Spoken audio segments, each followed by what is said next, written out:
Ride Boundless podcast. Thank you for hosting. Absolutely. I'm honored to be here. Thank you for having me. No, anytime. Like I was saying, I'm very interested of having you on because you've done so many cool things. Your social media is blowing up. You ride motorcycles, you skydive, you do acting, you do so many things. So I want to start off with, how do you introduce yourself and how did you get into motorcycles? Oh my gosh, I have 14 years of motorcycle experience, so there's a lot to be covered. But what was your first question? Is how I got into How motorcycles. do you introduce yourself? So when you meet people, your social media, where can they find you, etc. And then how did you get into bikes? Like, what was your first experience? Was it a family thing? Like, how did it come along? Well, my name is Mizziel. A lot of people are kind of confused when they see my Instagram because the way you spell my name is very, it doesn't really make sense phonetically. Yeah. So I have two Z's in my name, but it's pronounced like SH. So whenever I introduce myself, I say, oh, it's your shell, not my shell. So everyone always gets a kick out of that. Anyway, so yeah, nobody in my family rides. I'm like the only So this is all you. I'm pointing at the helmets and stuff. So yeah, basically, yeah, it's half my boyfriend's, but okay.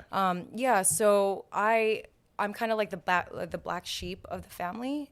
So the badass. Well, yes and no. It's I kind of have grown up in a very strict Asian Christian setting.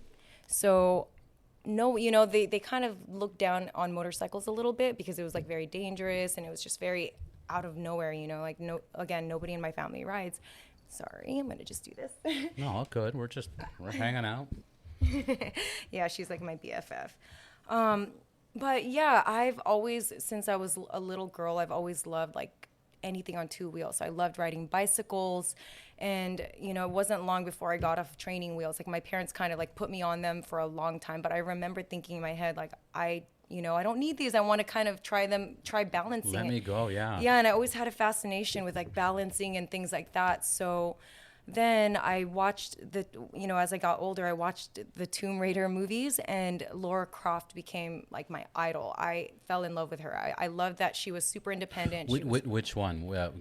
The Angelina Jolie one? Yeah, the one with Angelina Jolie. Yeah. So, as I was growing up, I always had a fascination of with two wheels. And once I, again, started riding bicycles, I was so excited to ride on two wheels. And then I started seeing two wheels with a motor, and I was like, that's really cool. You could go way faster, such a little girl, but I saw motorcycles on the street and I was like, that's really cool. And so again, when I watched Tomb Raider, she rode motorcycles, she traveled the world, she spoke different languages. She was just this cool, really cool chick. So I kind of have always, looked up to her and molded my life to be like that. And I feel today, that's kind of where I'm at. I've learned, that's what I studied in college, is I learned languages. I traveled the world. I've been to 19 different countries and counting. Wow. And there's just a lot. So we'll continue on the bike, and I want to hear about your travels too. I've traveled to, I don't know how many countries, but I've traveled quite a bit. So what was your first motorcycle? Oh my gosh, I had a 2007 Suzuki GS500. That was your first one? Yeah, my I still have it till this day. It's really hard for me to get rid of all my bikes. So you have your first bike? Yes, I do. That is so cool. Yeah, I kind of have a lot of sentimental attachment to all my bikes. Yeah. So I haven't really gotten rid of any. The only one that I've really gotten rid of was my BMW R9T, because it got hit by a drunk driver and it's just completely totaled. And there was just no way for me to save her. It just wouldn't make sense, because I would have to really come out of pocket. Plus, anyway, the reason why I have Athena, which is my R660, is because I had to give up my R9T. But back to my GS500, one of my best friends, he currently has it. He completely redid her and made her look like a Walking Dead bike. So it looks really cool. That sounds beautiful. Yeah, I'll show you. Yeah, badass. At some point. But yeah, so that was my first bike. So how many bikes do you have now? I think I have like 6 or 7. You don't even know how many you have. No, That's because so my fucking crazy. my bikes are everywhere. So I Yeah. have like a Honda Grom, which is I teach people how to ride on that. I have a Supermoto. I have my main bike, which is my RS660. It's a 2021 RS660. That's like a tongue twister. Say that 5 times. I know, fast. say that 5 times fast. I also have a CBR 600RR as a track bike. I also, what am I missing? Track bike. What, you just came in? I have a no, that was my R660. Oh, I thought that was I can't even remember what it's called. What did I think that? Anyways, I thought it was a different bike. I thought it was. What's that other one? It starts with a B. A B. Buell? Like No, not Buell. Oh, okay. I was saying, I can't think not of. Buell. I don't know many bikes. Oh, BMW. No, it's terrible. No, it'll come to me. Okay, it'll But come to you. I thought that was something else. Okay. Oh yeah. So I have a CBR F4i. So that was my second bike ever. When I was in college, I kind of had like this beater bike because there was in my college, or I went to UCLA. So out there in LA in general, there were a lot of motorcycle thefts. Yeah. So for me, I was like, okay, well, if I get like a shitty bike, like something that's not like very pretty with, no like upgraded parts or anything, I have less of a chance for it to be stolen or, So, and it worked. That's hilarious. Nobody ever touched my bike, but there was at least one motorcycle being stolen every single week. And so I was part of this thing called the Bruin Motorcycle Association, and I was trying to like work with the cops out there to see if we could do anything about it. But it was really tough because people didn't like favor motorcycles out there. So in order to get all that passed, it was just like I had to jump through hoops and stuff. So anyway, yeah, so my CBR 600RR, that was like a Frankenstein bike. I didn't even have matching fairings. Like the front fairing was primer gray, the back was orange. And so like everyone always made fun of me because they were like, what kind of bike is that? Like they would call me the Beauty and the Beast. And That's so I would hilarious. laugh about it and I would just be like, yeah, she is a beauty and I'm the beast who rides it, So anyway, there's Plot twist. Yeah. I know, plot twist. But yeah, that was my second bike. I feel that more people accept street bikes more compared to like, Harleys or some of the adventure bikes. Like Harley, people have a preconceived notion. They're like, you're a fucking gangster or you're whatever. Like you're a Sons of Anarchy. You know what I mean? And I feel like the street bikes, it's just something like, it's like, for example, like somebody pulls up in a Ferrari or something exotic. No matter if you like bikes or don't like bikes, people go, that's fucking beautiful. That's awesome. But if you show up in a Harley, obviously your pipes are loud and people are like, they're giving you evil eye and all that bullshit. Right. Do you agree with that statement or?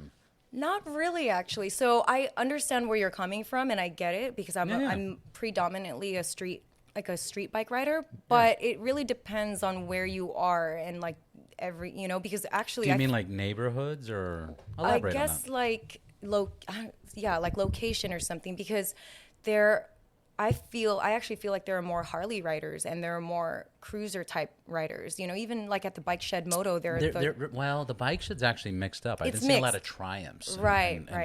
It's a lot of adventure bikes and from what I've seen. So mostly I feel kind of like the minority, like as when I'm on a street bike, because I feel like.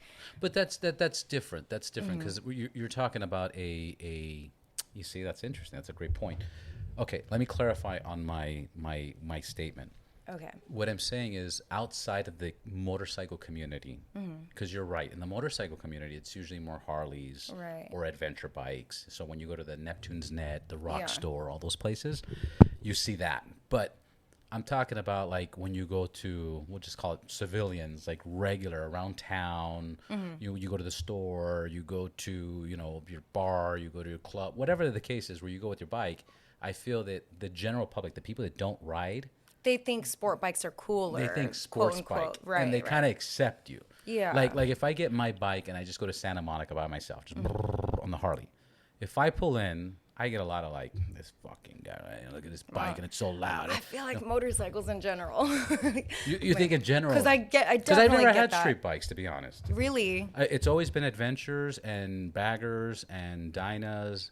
It's mostly, as a matter of fact, I've had like 30 something bikes. They were all Harleys.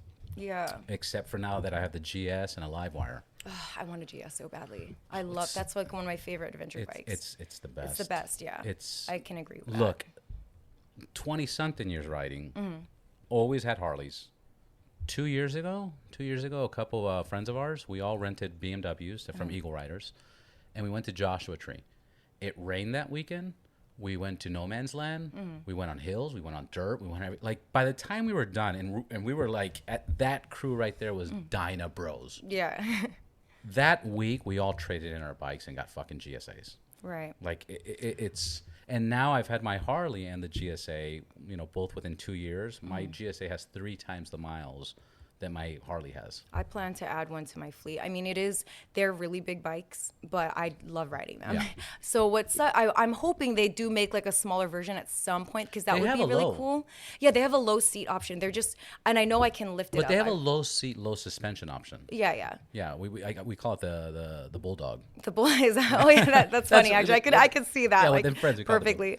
But again, I'm not intimidated so much by the taller bikes or heavier bikes. But again, if I was like out adventuring and I was by myself, that would suck a little bit more. Like I know I can pick it up. Like there's like this technique, where you basically have to on your back, like it's grab the behind you, handlebar, and then like it's like leg day. You know what I mean? It's like almost like a deadlift, but not really. But yeah, so.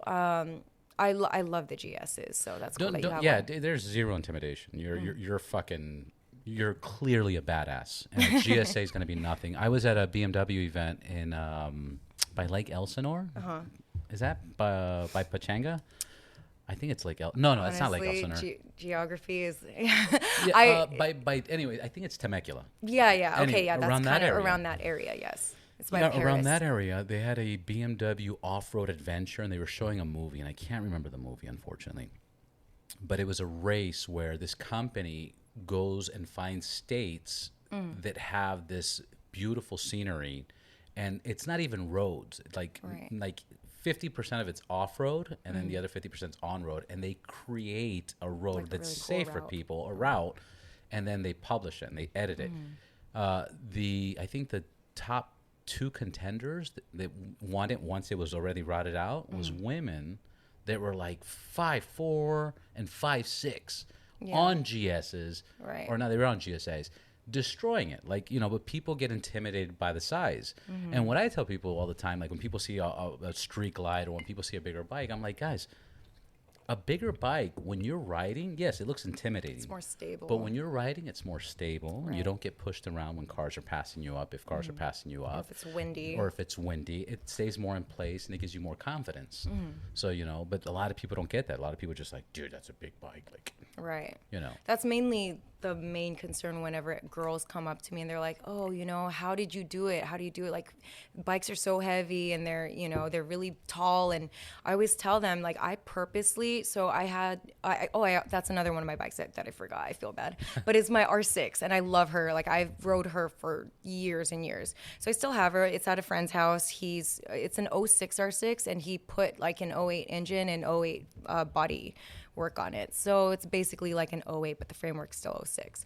So I purposely raised that bike as tall as possible so that I can't touch the ground. And because it was my daily commuter, I would just get used to the height. And so that way, like years of riding that bike, it made me just like not feel intimidated when I rode any other bike. Yeah. So like the Africa Twin is really, really tall. Any 450 dirt bike or 250 really even. Yeah, even really 250, tall. Yeah.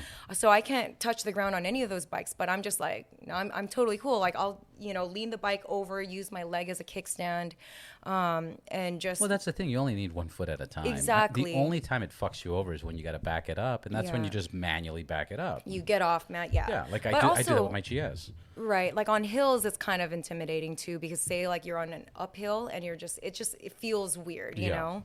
But yeah, I just remember this one time because I rode a Multistrada, and those are really big Those bikes. are fucking cool bikes. Yeah, I love that. I love a Multistrada. It's so weird because I've always loved Ducatis, and I still haven't had one. But go ahead. Yeah, it's hard. If I were to get a Ducati, I would probably do either the Multistrada or the Scrambler, because I love how it's the Scrambler. Yeah. It's currently the lightest scrambler in the market for, as far as I know. I don't know if there's anything new that came out recently, but when I was like working with the Ducati at the time, that's what I learned. But anyway, also I've ridden my fair share of scramblers. Like I rode the Desert Sled in the Philippines, and that thing surprised me, like pleasantly surprised me, because it got through all this terrain and dirt, and like, it has like the taller suspension and things like that. So it's kind of like the dirt bike version of of the versus the regular scrambler. Yeah. But yeah, it was super fun to ride. It was fast, but it was really tall. Right. So, but I love the fact that it's like a lighter scrambler. And eventually I want to add a Triumph scrambler, because I one of my followers on Instagram was like, hey, I could really see you on a Triumph scrambler. And you're like, fuck it. Okay. That's well, I know. I looked at, so I do take like my, people who comment on my stuff, like I take their input seriously, like if someone recommends a bike, I'll look it up. Obviously. So I Googled it, and I was like, actually, that's a beautiful bike, and it's cool. And I love, my favorite type of bike out there is like supermotos or like versatile bikes, one that can go on both on road and on trail, because trail riding is like my absolute favorite type of riding. Yeah. I just did the supermoto class. Oh, SoCal Supermoto? Oh my God. Yeah, I used to. I had him on classes. The podcast like 2 years ago. He was like one of my top 15 episodes. Was it Brian, the owner? Course, yeah. But taking his course was completely different. Like that's just some other fucking riding. Well, I went there because it was just like motorcycle related, and let's talk about motorcycles. And we talked about it, and we talked about. He's like, hey, why don't you get on? Yeah, no, not even like he said that, but it was just more of the business, and we got into his lifestyle. We got into how he almost lived in New York versus coming to California, and then he was kind of like not doing anything, and it just kind of happened, and this is why he's doing it. And it was a very casual conversation, so I didn't think much of it. I've taken many courses, but I've never taken a supermoto class. And I just took it, I think last weekend or the previous weekend. Fuck me, man. That shit is fun. It's a different riding. Right. It's adventure bikes. It's so serious, like the amount of crashes and injuries. It was real. It's happening. It's kind of like almost like not really like motocross. That's crazy, other crazy shit. But like, yeah, you kind of, there's a style where you have to sit on the tank and stick your leg out, and it's not something you're used to. Put your fucking balls on the fucking gas tank. That sounds like Brian. Guys, like put it on there, and he said it just like that. And then he's like, guys, okay, you're gonna learn how to ride this, and for example, let's say you're just riding, the cops are trying to pull you over. And there's a golf course. Run, yeah. Just fucking jump into the golf course, and you're gonna fucking and then you're gonna see a jump. Take the fucking jump, and then you're gonna fucking, and it's hilarious. It's the perfect getaway bike. It's the perfect getaway. I mean, any bike's a perfect getaway bike, but like that's the perfect getaway bike. Right. So I want to get a supermoto because of that. But I thought that was amazing. Yeah. But how many countries have you rode a bike in, and what's your favorite one? Oh my gosh, that's so hard to choose from, because I've ridden, let me see, I don't know the number off the top of my head, but I've ridden in China, I've ridden in Peru, I've ridden in India, I've ridden in the Philippines. So just like thinking about it right now, my most memorable ones were like the Philippines and India. So what part of India? The Himalayan mountains. So I was like the only girl. There were 12 of us, and I was the only female in the group, so it was just really interesting. But I'm used to being around a lot of dudes, like with all my hobbies and everything. In this community, in the community, it's always like male dominated. It's a male dominated industry, so we rode for hundreds of miles per day through the Great Himalayan Mountains for 12 days and camped out, like pretty like crazy camping and riding. So I basically have ridden every single. What company was it? It's called Colloquial Experience. So I can send you the link later. But they're amazing. They took care of everything. They have a van that follows just in case anything goes wrong. But basically, you're like just out there riding. Yeah. And we were on a bunch of Royal Enfield Himalayas. I think it's called a Himalayan Royal Enfield. And that bike, I really want one of those bikes, because those bikes are the ones that we rode literally every single terrain and every single weather condition you could possibly imagine. So there was rain, snow, hail, Oh my God. like blazing hot sun, just everything. And then we went Like through 4 seasons in a week. exactly. Yeah, it was Wow. crazy, because I was like, how does this happen? But it makes sense because it was really hot in some parts.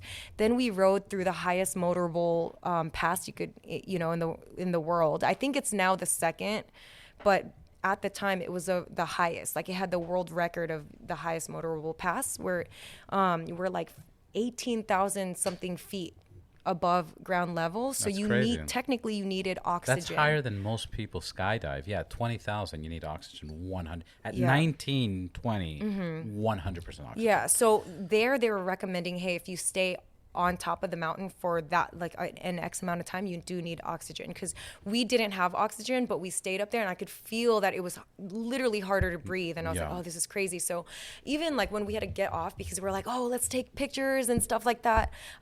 Sorry, my cat, all Luck, good. she's very touchy. So when we got to the top, of course, we all want to take photos. So we had to get off our bikes, and we'd already been riding for hundreds of miles, right? So we're already tired. And then on top of that, the air is very thin. So we get off our bikes and we're trying to push our bikes into formation so we could take this really cool group photo. But then we're all like heaving. Yeah, we're like, dude, I feel like I'm like can't even 90 years breathe, old. yeah. Yeah, you could barely breathe. Like, it's hard, but it was cool. Like, at the time, my adrenaline was like pumping. So I was like, no, we got this. Like, let's go. So, We can do it. Yo, you can do it. And Si everybody's se looking at you. puede. She's like, this They're like, chick's this so much crazy-ass smaller girl, I than us. know. And our lungs are bigger and being more Yeah. collapsed and shit. What the fuck? Yeah, so that was one of my most memorable ones, because we also rode over crazy like rivers. Like, that Himalayan little Royal Enfield bike went through everything, and I was like, what the hell? This bike is a tank. Yeah. We went through rocks and like just so many different things. So that was one of my favorite ones. Yeah, that sounds like a fucking It was epic. lifetime. Yeah. For sure. Epic. Like that's what it sounds like, epic. But same with the Philippines, because that I kind of stumbled upon. So the whole story with how I even ended up in the Philippines was I actually hosted a luxury travel show and it was like aired on National Geographic, People Asia, and a few other networks that I can't remember right now. But I hosted the show, and my producer, it was just me and him who rode out there. And he happened to ride motorcycles too. And so he'd previously worked with a lot of other hosts. But I was like, okay, you know what? Since we're in another country and all this stuff, what if I pitch to him, what if we incorporate motorcycles in the show? Yeah. So of course he loved it, because he's a motorcycle enthusiast. And he's like, you know and in what? the Philippines, what people don't realize, just for the listeners too, what people don't realize is that a lot of countries outside of America rely on scooters and motorcycles as transport. But smaller ones. Right. So it's usually most scooters. of them are like No. Like, 125 we're- cc's. Yeah, we're riding like the mansion Yeah. fucking motorcycles. Yeah, Although, you know what I found in the Philippines is that Ducati is huge in the Philippines. Like, it's if you're rich in the Philippines and you ride motorcycles, you have a Ducati, but Yeah. it's like way more expensive out there because taxes with your are karaoke machine. taxes are crazy. Yeah, exactly. Stereotype. Sorry. Okay, I do love karaoke though. I was gonna ask when I It's the came here. I was like, Asian "Where's thing. the karaoke machine?" There's one over there. I literally with it, I and it has a disco light. I didn't ask because you went upstairs. I was like, "There it is." Yeah, there you go. So it's true. And then there's a lot of stereotypes with Asians and Filipinos, like the big fork and spoon thing. I Like, used to randomly, just quick fun fact. I used Yeah. to live in Daly City, Uh-huh. and Daly City is the capital of the Filipinos. Filipinos, yeah. The capital. That's like funny. every store you walk into has a whole pig like for sale. Oh, lechon. Yeah. Yeah. Lechon, yeah. Have you had it? Of course. It's good. It's Cubans good. make lechon. Do they? Oh yeah. Well, actually, Cubans are famous for lechon too. a lot of like Hispanic culture is very overlaps with like different things like in South America. Like I realize it's very overlapping with Filipino culture because I think it's just Well, the Filipinos. If you look at the Filipinos, there's a lot of the Spanish conquistadores. Yes, you know, yes. were in the Philippines.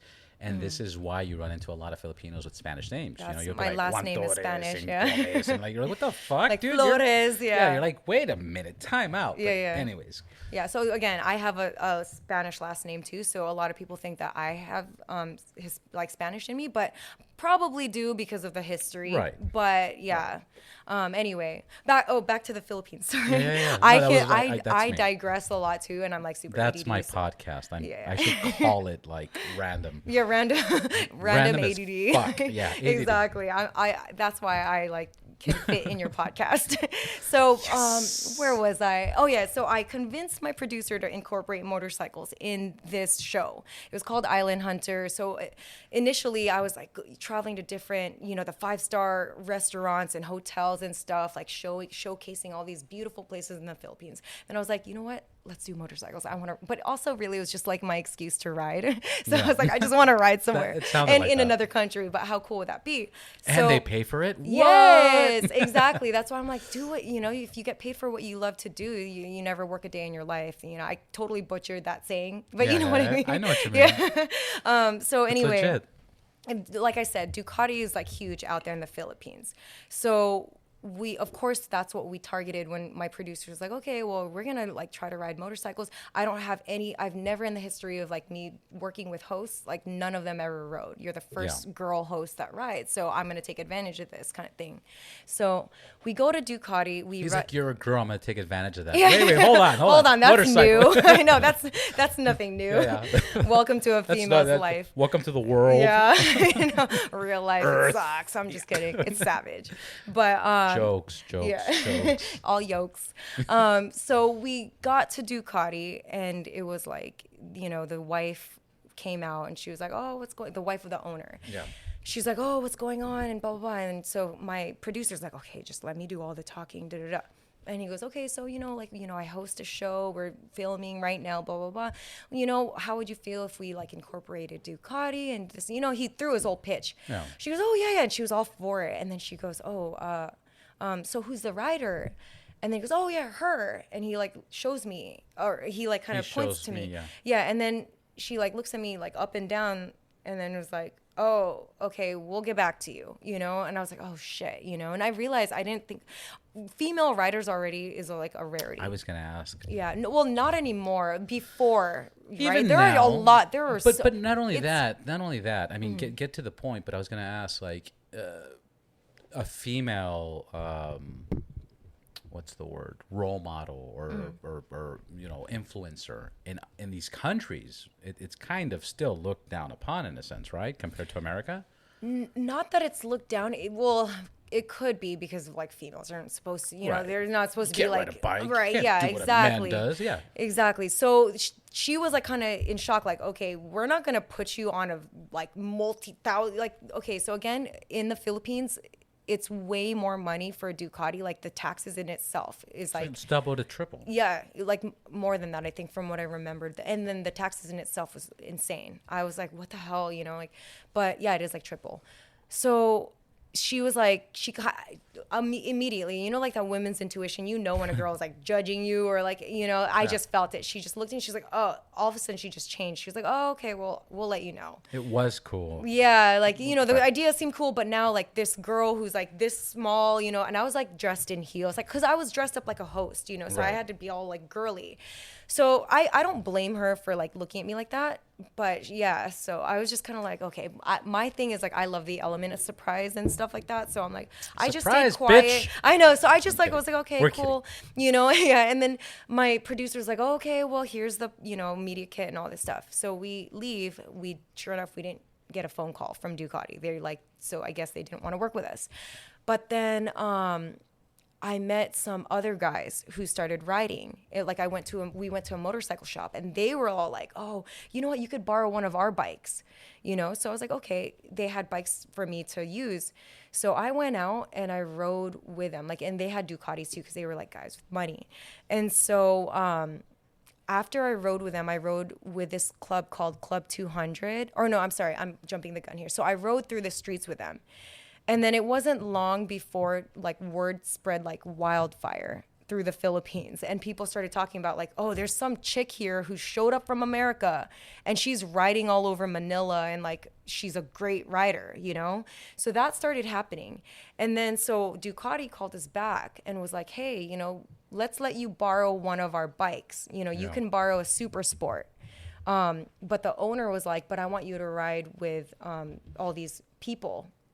So like this whole group called Club 200 or whatever.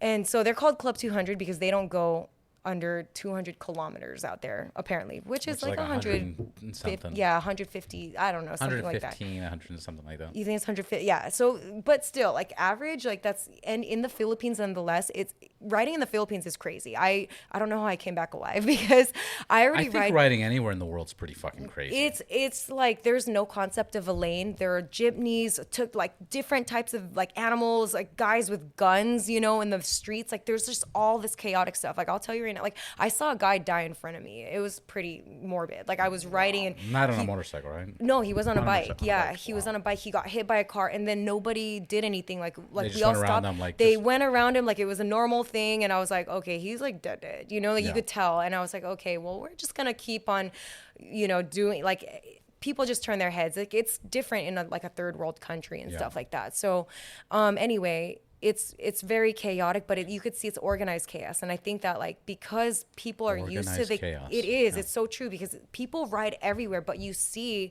how everyone kind of just flows, and it's like because they grew up in that whole environment, they're used That's to their the normal. chaos. Yeah, they don't know anything else. Yeah, and so anyway, I rode with Club 200 through it's called the Miralaki Twisties. And those guys were shocked because the whole time, you know, I ride the canyons here, I ride the track.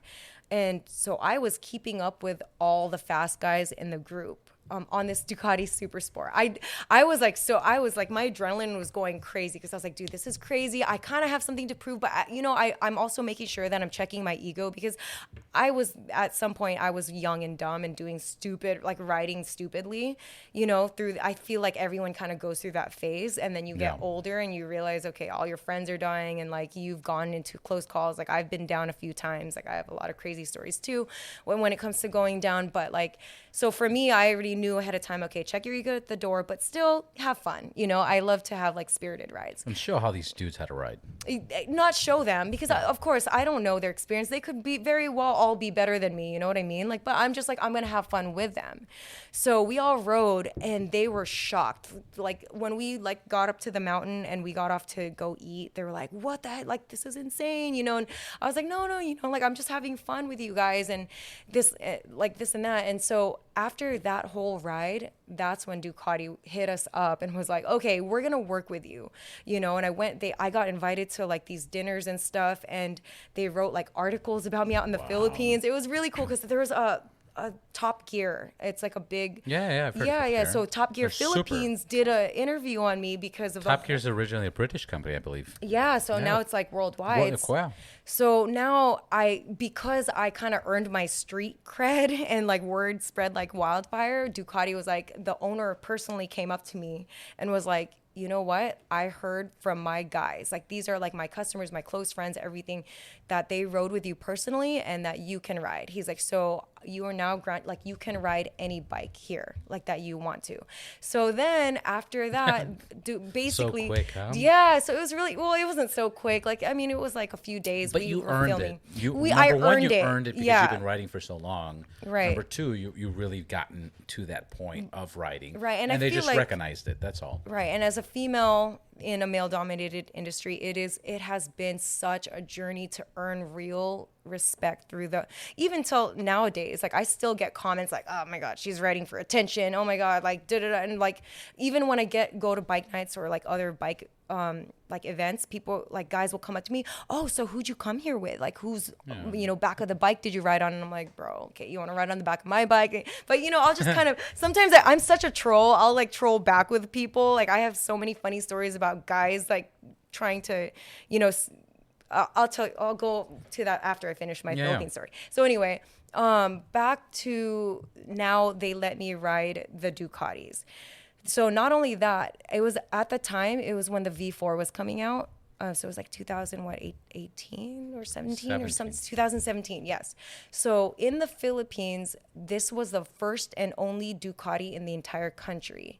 And so the continent, like the whole. So they told me, they're like, you know what, we're closing down Clark International Raceway right? They made a private track day just for me, and I got to ride the Ducati V4 Wow. on the track. Wow. Like they closed a whole, so they got 3 different bikes for me. It was the Super Sport, the V4, and a Panigale 1299 or something like that. I can't remember the third one. I think it was, but it was like the top 3 bikes that Ducati had. I haven't done this much on the podcast, but that's like a super high five. Oh, thank you. That's like a super high five. But they're like, oh, by the way, this is the only Ducati in the country, so if you crash it, then that sucks. Just be careful. So I said, okay. So I got to ride, like, on the show, I got to ride a racetrack on a Ducati V4 and a Super Sport and other bikes. So that was a really cool experience in the Philippines. And then from there, my producer had an emergency, like a family emergency. And he was like, oh my God, we have to stop filming. He's like, you have 2 choices. I could either pay for your hotel and stuff like that, and you could stay here until I get back, or I could fly you home and then I could fly you back when I'm back. Hotel, please. Yeah. So I'm like, okay, I love, like, but What's the flight? 14 hours? Yeah, something like that. But I was like, okay, I love exploring. I have like this crazy adventure side, but I'm also by myself in a third world country, and it's kind of scary as like a female by yourself. Like, but again, I was like, the things that scare you the most are usually the ones that most worth it. Yeah. So I was like, you know what? I'm going to stay. I was like, I'll stay, and I'll make friends and stuff. So anyway, I ended up staying, and that whole thing turned into the craziest adventure because I'd already made friends like in the motorcycle industry out there. Everyone just kept wanting to ride with me. I always had a bike out there, and I made friends with the senator, and the senator was like, madly like, well, he liked me a lot. He was like, I like riding with you. And it was just crazy out there because you learn about like the different crazy political system and stuff like that, whether or not it's corrupt, but who knows what's going on out there, right? We all know it's corrupt as fuck. Okay, yeah. So, I don't want to say that, but when I was out there, I learned a lot of the secrets, and I learned a lot of the crazy stuff. I got really close with a lot of the higher ups out there, and made friends with them. And so there was this one time where these group of guys were like, hey, we're going to ride through the crazy rainforest and stuff. You have a bike. We'll give you gear, everything. You want to come with us? So I was like, hell yes, let's go. So they gave me a bike and like a dirt bike. It was, oh my gosh, it was like a really cool one. It was like I can't remember right now, but like everyone who always sees it are like, dang, are always telling me. Yeah. Oh my God. I always like, okay, so my brain works like 1,000 miles per hour. So sometimes you could see it. Yeah. Whoever's watching the video, you could see I'm like, it. Oh, on crack. Okay. But anyway, people Did you say you're on crack? No. People who see it are like, that's a badass bike. I have to look at my Instagram again. But anyway, they let me borrow this dirt bike that was a badass dirt bike, and full dirt bike or like enduro?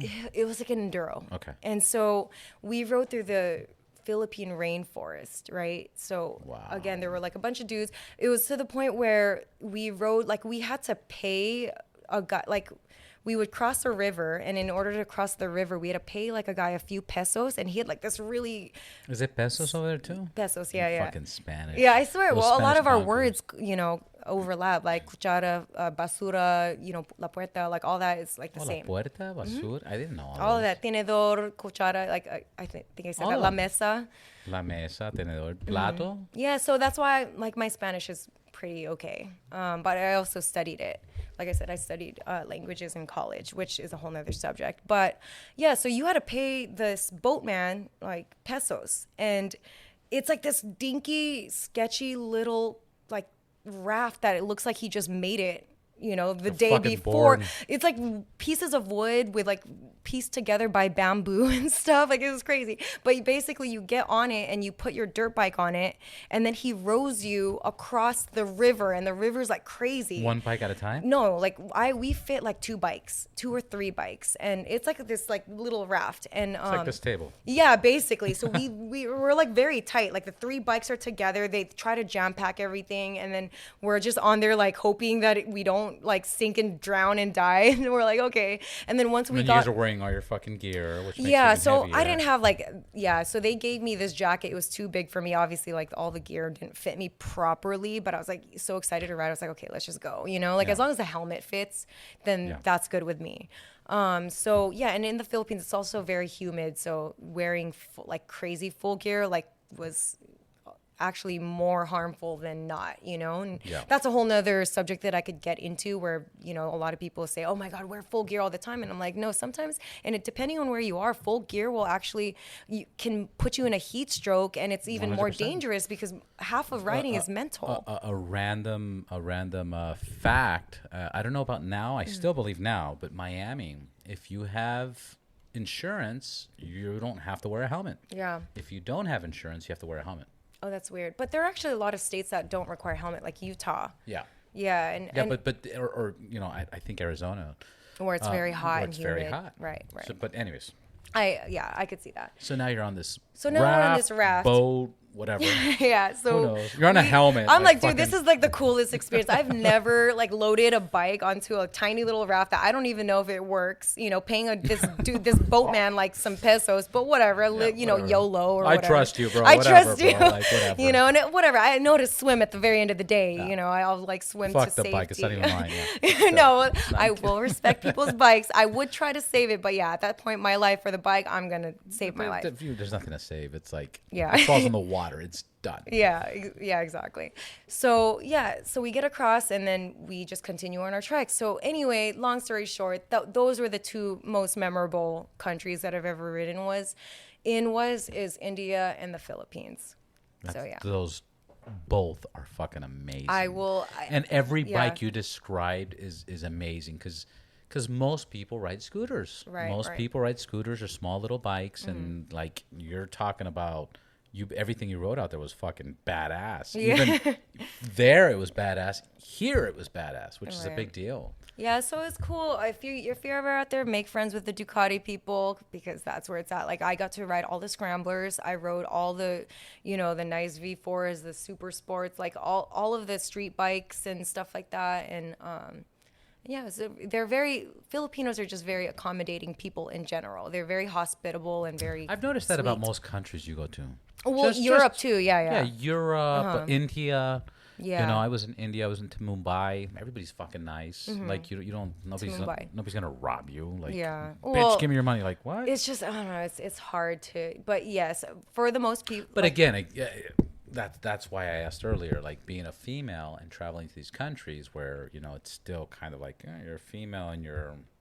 It's kind of difficult, no? It is, yeah, because also just in general, like you don't know if people are being friends with you or being nice to you because they think you're pretty or like, they have ulterior motives. But I kind of have that mindset where I don't want to think that way. Like I don't really like living in fear or anything like that, which also could get you in trouble because I tend to give people the benefit of the doubt. But because of that personality trait that I have, I feel like all the pros have overcome the cons in that sense. You know what I mean? Yeah. Because people are like, oh, well, you trust people too easily, then, you're too nice to these people. What if something bad happens? They kidnap you or something. But I've been so like lucky and blessed to have met the coolest people. And because I trust them and I'm so cool, like a lot of the guys like in the Philippines that I met who were with Ducati or like any other, who had money out there and they worked at bike shops and stuff, they were the ones who like took me around the Philippines. Like I literally went to so many cool things like underground boxing, and then at night it turns into this crazy like strip club. Like it's like crazy. What? It's like no, but it's like there's a lot. Like it's like That's so much body. so fight and then a strip club. no, there was there's one just- that's like midget boxing. Like it was like there was a lot of crazy stuff out there, and I'm like, what are you guys taking me to? But whatever, I'm open minded. I'm down. There's a lot of stuff going on in there. Like That's that. fucking wild. Same in Thailand. Like Thailand is another crazy place where all this stuff happens, and I'm like, I heard it's so I'm crazy. sure you hear a lot of things. Yeah, and it's true. I had just for the exaggerated part of like the red district, like I have a friend of mine and he's, I don't want to say a pervert, but he's like an exaggerated man, like Yeah. like I like this, I know like lots of those. yeah, exactly. There's a lot of them.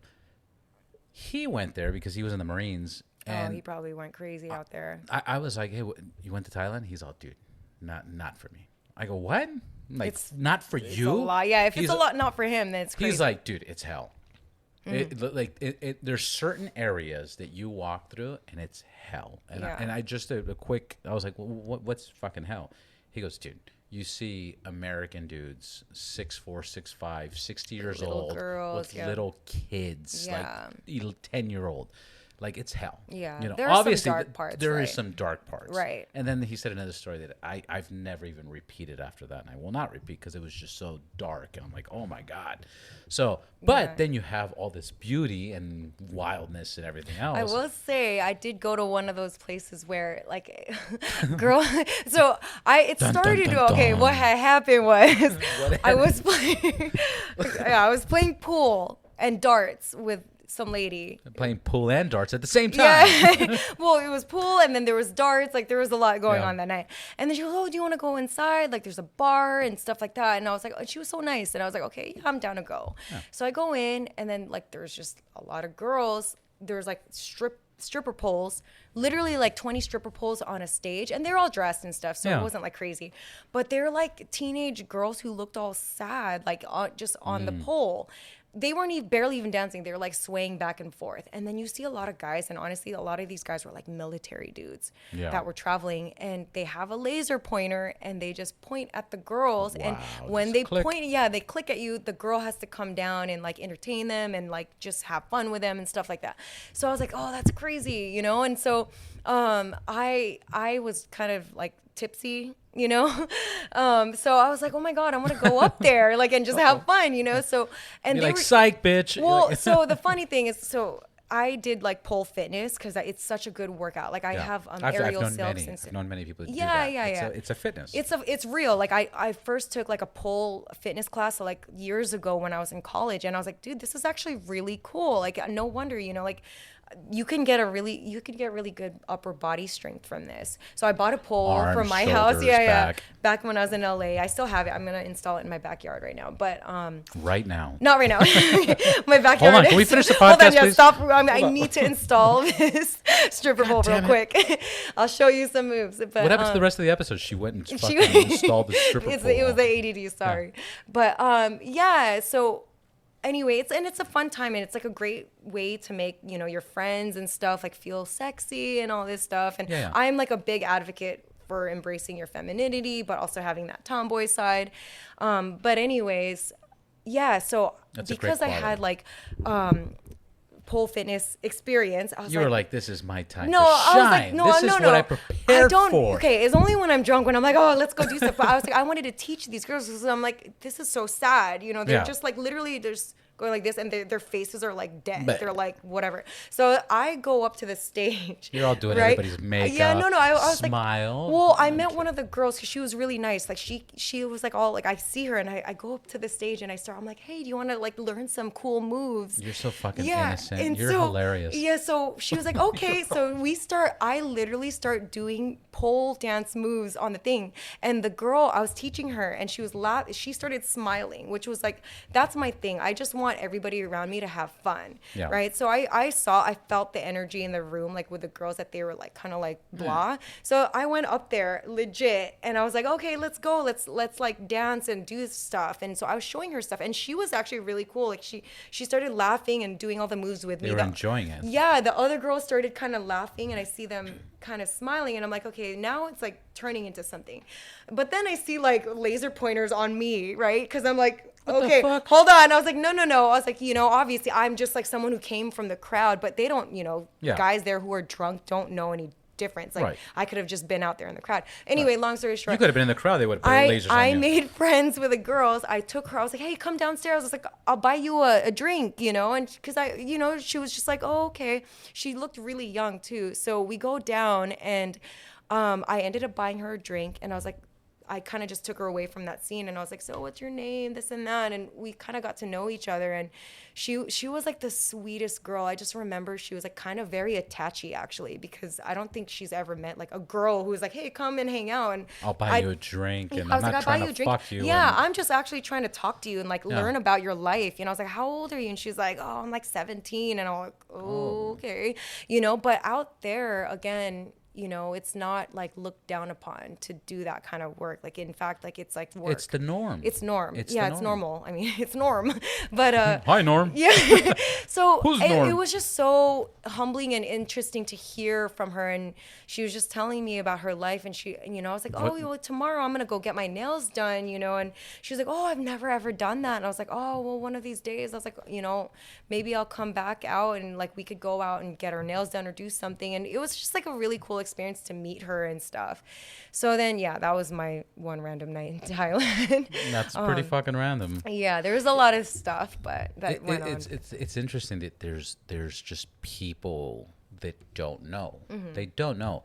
I ran into somebody like that in Barstow Yeah. recently, and I was driving to Vegas, front tire pops, and it's 2 a.m., 3 a.m., and I'm like, fuck, man, like, you know, I don't have a spare. Actually, I did have a spare, but I didn't have the key for the lug nut. Mm-hmm. So I call a taxi company, and when I get the taxi company, this girl answers, and she's like, "Hey, you know, it's kind of late." And I'm like, "Look, I'm not in Baker. Mm-hmm. I'm not in Baker or in Barstow. I'm like in the middle of like, no, there's nothing there. I'm fucked." It's kind of scary, you know, right? She's like, "Look, this is my aunt's company. I'm just answering the phone. There's no taxi drivers right now." And I was like, "Well, fuck. Is there any solution?" They're like, "I'll go pick you up." And this girl comes and picks me up, and it took her like 2 hours. The tow truck was going to pick up the Audi and, you know, tow the Audi, and that's it. And she picks me up, and she starts telling me her story. And she's like, yeah, I'm 24 years old. My mom died when she gave me birth, and my dad just died now. He was older from COVID. Yeah.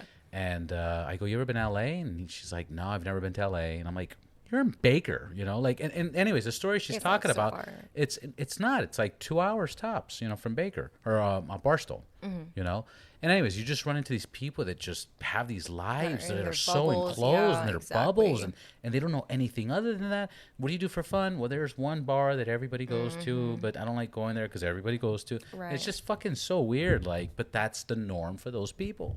Yeah, really, honestly, traveling, it really humbles you and opens up your mind to a lot of things. Like I always tell people, if you have the chance or the means to, you know, you learn so much more traveling than you'll ever learn in reading books and things like that. I used to, and you're more appreciative. Right, because you experience these real life situations, right? That a lot of school doesn't really teach you. Yeah. You know, like I've had a lot of my fair share of education and stuff like that, but I used to like be such a bookworm when I was little, and I used to read a lot of books, and I used to read about like far off places, but it's not even the same at all when you're actually in these places, you know, because times change too. So yeah, you just don't know. Yeah, and that book is a representation of that time and that place in that time. Right.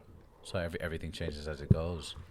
But what, like, did you have like a crazy uncle that got you into? Because you do so much badass shit. Like you've done the skydiving thing. Like you've done so much. Like, where does that spark? Where does that spark ignite? And did your family or your mother, or your parents, did they ever try to stop you or prevent you, or they kind of been like, yeah, you're good? So what's funny is, okay, so I've just always had that like spirit of adventure. When I was little, I used to love climbing trees. I used to love like basically giving my mom a heart attack. So I was such a tomboy growing up. I have one older brother, and I wanted to be just like him. Like I looked up to him like crazy. So he used to skate. I wanted to skate. I bought all these skater shoes. I had like DVS's, Eddies, all these different things.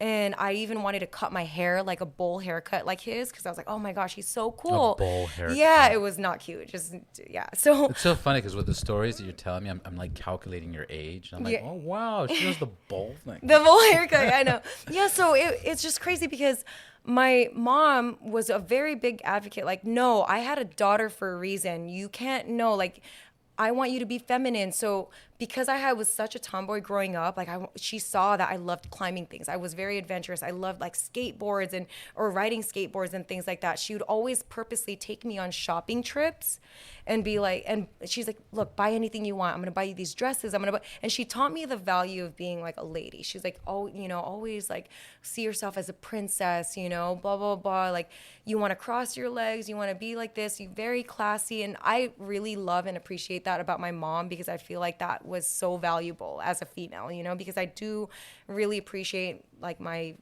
femininity again, but I still That's like what makes it all so exciting and attractive. right. I always felt like, man, boys have like way more fun because I always had a 100%. curfew. My brother got to go out and play in the dirt and the mud, and my mom was like, no, you have to be clean, this and that. And I'm like, no, I want to get dirty. I want to be in the mud too. Like I traded my Barbie doll, so I had like all these Barbie dolls.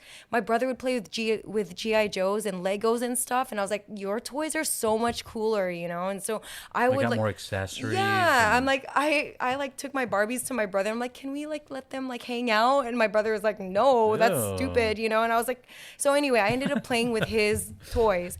But my mom always made it very clear to me, no, you're my daughter. You have to be a girl and this and that. So that's how I kind of have like my girly side, and I've always stuck with it, and I've always appreciated it because I love my mom, and I like take everything she says like to heart, and I respect her and stuff like that. But yeah, so I started like, because I had like the whole tomboy thing and I love the adventure side, I naturally got into motorcycles. I actually had to hide the fact that I rode motorcycles for like 2 years from them. And the way they found out was really crazy. So I learned how to ride a motorcycle, right? Yeah. I got my license, and then I actually got run over. By the way, as you're doing this, just because I've heard stories like this and I've experienced this, you learned how to ride a motorcycle, but like you're doing this behind your parents' back, behind the family back. You're sneaking away. Yeah. You're making up excuses. Like it's a big fucking deal. It's a big thing, right? Yeah. Right. But then I got run over by a car riding a motorcycle, like completely run over in 2011. It was like crazy because my brother actually witnessed it. And he was like following me on a bicycle because he's learned. I told him, I was like, oh my God, I'm starting to ride a motorcycle. I'm learning. And he was like, okay. He's like, I want to, my brother, he was always like kind of an instigator. So he's like, how fast can you take that thing? You know, so I was like, oh my God, I'm going to like show off to my brother. Cause you know, I looked up to him. I was like, I want to make him proud. So I was riding this little dirt bike at the time in a neighborhood.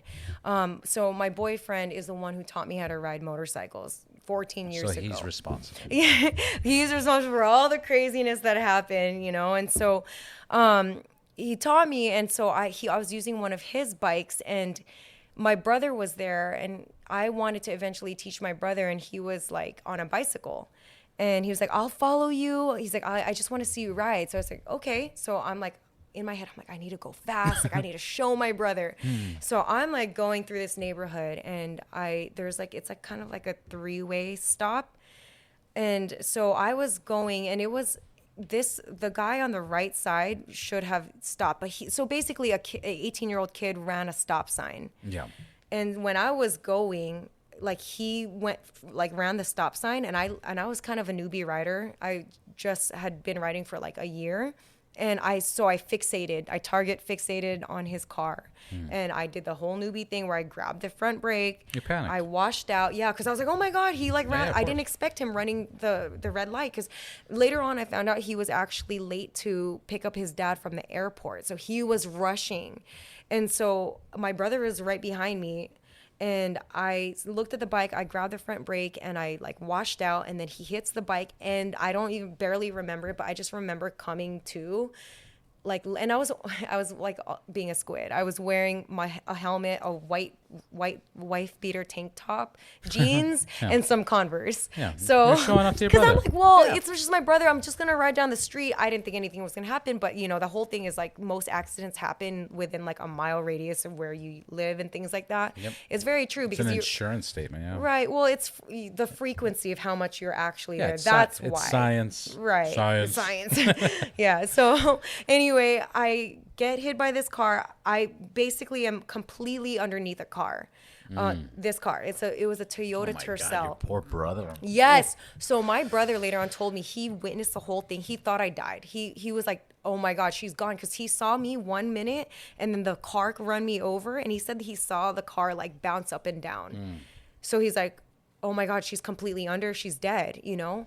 I don't know what happened, like Archangel Michael or but my angels like looked after me. But the only reason why I lived was I didn't get pinned by any of the tires. I landed like right in the middle of between the wheels, but I was completely under. So I was pinned. And I wrote a whole blog on this on like my website and stuff, but of my whole entire experience getting run over. And I just remember I was wearing an Arai helmet, and that's the only thing that saved my life because it acted as a spacer between the, the bottom of the car and the asphalt. And I just remember being stuck, and I was like, I came to, and I was like, what the hell is going on? And I was like looking around, and I couldn't move because I was like pinned down. And then I was like, oh my God. Wow. The first thing that came to my mind was, oh wow, this is like what underneath a car looks like. There's a lot of metal. There's like oil a pipe. change. Yeah, I was like, yeah, what's going on here? Like his tires are kind of dirty. But yeah, I thought that, and all of a sudden, like it kind of went by really slow, but also very fast. Cause so wild. He is wild. Yeah. So I heard him like changing gears. So I hear it, and I'm like, okay, it's either he's going to pull forward or he's going to go backwards. So now if you run someone over, the right thing to do is stop. Don't move, because the person underneath could be panicking, moving, and then you could rerun something over. So if I like extend my arm, like trying to get out, and he backs up, like now he ran me over. Yeah. So don't ever, if you ever run over somebody, people, just stop the car, get out, and then look under to assess the situation. But this is what this episode's about. Right. This is how to save your life when you get run over. The fucking car. Yeah. So I hear him switching the gears, and I'm like, oh shit. Okay. So I'm like, whatever I just did, don't move. And I can't feel my body because my adrenaline is going off the charts at this point. I don't know what's going on. I don't know what got ran over. I was like, whatever. Yeah, you don't know how you crashed. I don't even know what happened. Your brothers that were there. I didn't even think of my brother, to be honest. Like I just like, I was like, but what am I? Subconsciously, you have so much things going on. Yeah. So I was like, okay, whatever happens, don't move, because if he already ran something over, like if my legs already run over, then you don't even know if your legs are attached to you at this point. Like, you don't know what the fuck's going on. No idea, because I can't see. And so I hear him switching gears, and so I'm like, okay, just don't move. Like that's all I know. My first instinct was don't move, let him do what he needs to do. So he starts backing off of me, and because he was backing off of me and my helmet was pinned, it was like it was moving my helmet God, sideways. So it was almost gonna, if I didn't move my body with it, it would have broken my neck, because it was like moving my head like this. And I was like, okay, so I had to purposely give myself road rash on my arms. Like you could, it happened in 2011, but you see this, right? Yeah, I could see it. Yeah, so I had to go like this, and I have a little bit of road rash here because I had to like move my body to like keep it aligned with my neck while he was backing up off me. And then the moment he backed off, I felt all the weight come off because he like came off of me.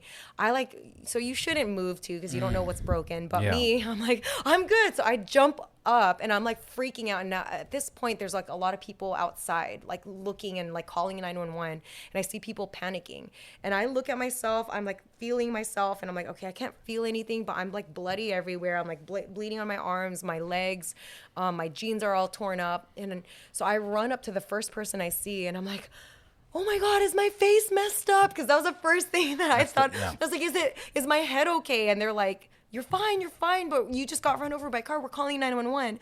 And so I'm like panicking. Anyway, the ambulance comes. They come and get me. I like go into shock and all this stuff. So then they give me morphine, which is, by the way, like the best stuff ever. It is the best stuff ever. Like you literally, all your pains and sorrows and everything goes away. I know a guy. We'll talk after. I'm just kidding. But yeah, I just remember I was in the ambulance, and they gave me all this morphine, and like the ambulance guys were like hot. They were like young and hot. So I was like looking at them like, I was like, do you mind giving me like a little bit more? And they're like, legally we're only supposed to give you like 0.5 milliliters or something like that.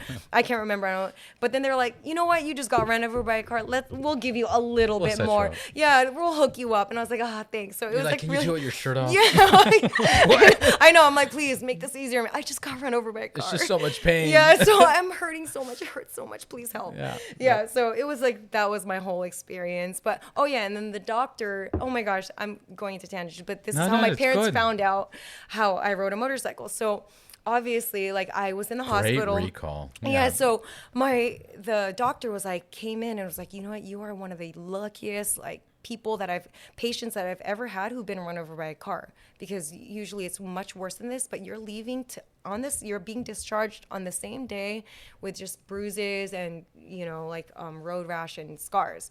He's like, but it That's could have so been much. it could have been That's way so worse. much. Of course. And so I was like, okay. So then I was discharged that same day, but I had to go home, and I literally wore sweatpants because it hurt so much to wear like tight jeans. Yeah, of I wore course. sweatpants and maxi dresses all week to hide it from my parents, But I literally shot myself in the foot because that was during college when I was going to community college and I was transferring I was like, into. what the fuck? I was transferring. She's a ninja cat. So Yeah. I That was very had to ninja. write my personal statements. Yeah. And in my personal statements, they asked me, "Oh, what are some pivotal moments in your life that changed your outlooks and things like that?" So of course, I write about the time where I almost died. Yeah. I write this whole, both of my personal statements and prompts were about me getting run over and stuff like that. I forget what the other one was, but so long story short, my personal statements got chosen at my college to be Published. and presented because they were like, "Oh, this This was is so really well crazy. written." No, it wasn't that. It was crazy, but they wanted to use it as an example for other students who need help writing their personal statements. So it was like submitted to the English department or whatever, Yeah. And so I was like, okay, I want to make my parents proud. So I told my parents, I was like, "Oh my God, Mom, like Dad, my essays got chosen to be like an example in the, in English department as like personal Yeah. statements and stuff like that for people going to You'd be admission so to-" proud. Yeah, so of course my mom and dad are like, "Oh, give us a copy of it and we're going to show it to our coworkers." I didn't even think about the fact that I wrote about me getting run over by a car About riding a motorcycle Yes. So behind then- their back for 2 years. Exactly, yeah, And yeah. I got fucking hit. Yeah, so I without thinking, I'm like, oh, I was so excited. I gave them my personal statements and I moved on with my life.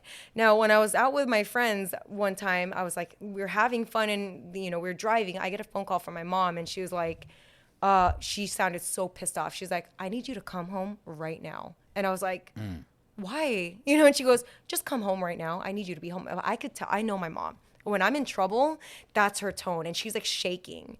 So I'm like, "Oh shit."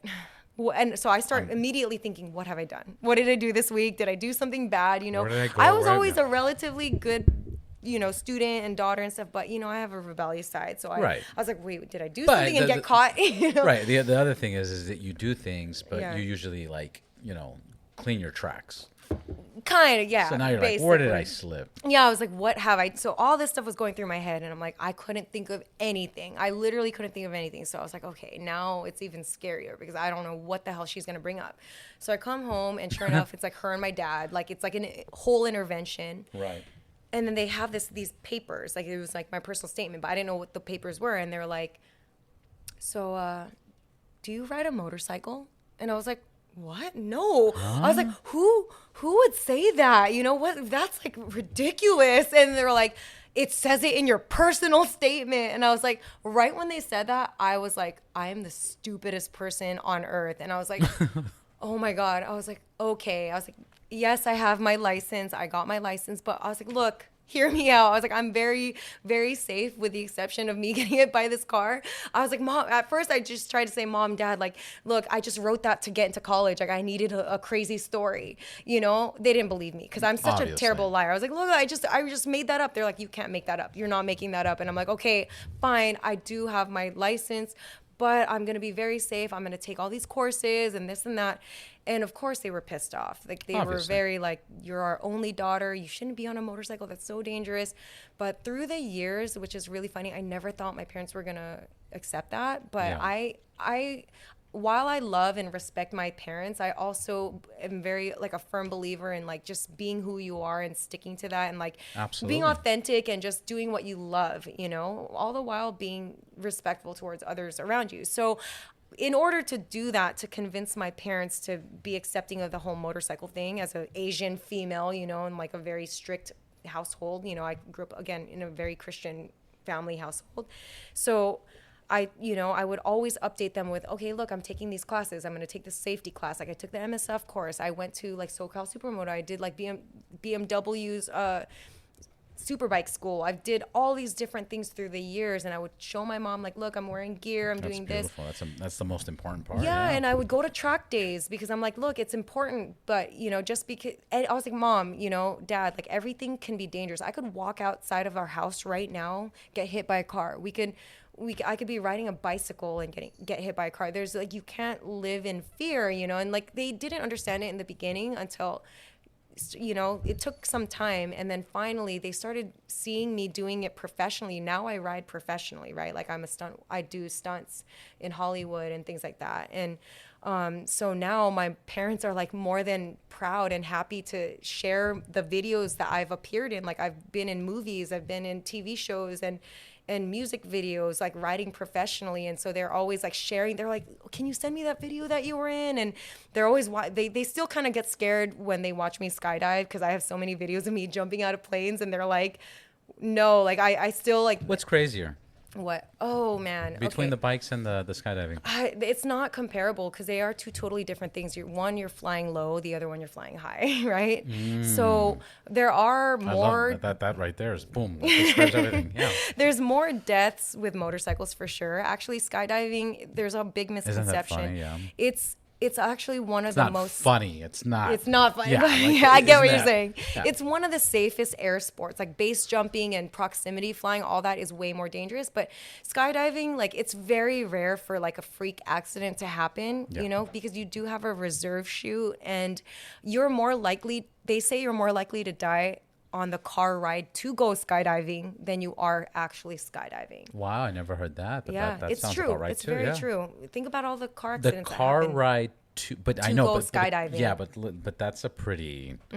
Because if you say it's more dangerous, driving a car in general, that's like okay, of course, there's like millions and millions of cars, but you're more likely to have an accident driving a car to go skydiving. That's fucking crazy, right? It puts things into perspective. Yeah, let's go. I will go any day. It's been like over a year since I've gone. I haven't gone in like 10 plus years. Yeah, it's fucking terrible. But okay, so it is different to go tandem versus like the way. Of course, by yourself. Right, because the way people compare. But I did do the highest. I did 18? Do. Yeah, I did the 18 and I actually went to like 19 and change in Monterey County. I did yes. Yeah. So yeah, another high five. I don't do high fives. I gotta start doing this shit. Let's do the high fives. They're fun. It makes it Monterey interactive. Does the highest. They do. So that was the very first time I ever went skydiving. It's amazing. All the greenery, the air is so crisp and clear. I love riding up there too. I love Monterey. I used to live in Monterey. Oh, you're lucky. I used to live. Laguna Seca is so close. Actually, when you were talking about your track day, one of the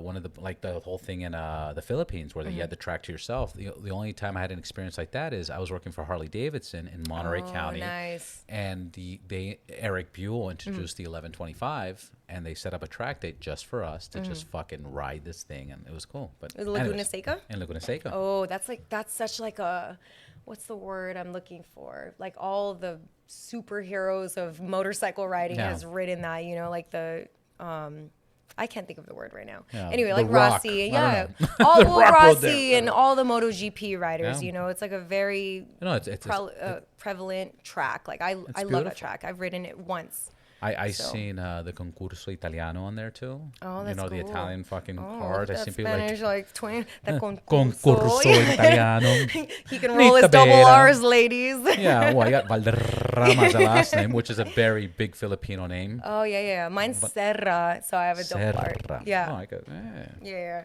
Fuck it, one more. No, one more. We got double R's in yeah. our last names. I know, yeah. What were we talking about? Oh, yeah, so skydiving. Yeah. So my very first time skydiving was tandem as well, and I went in Monterey, so it was 18,000 feet. I actually passed out. Did you?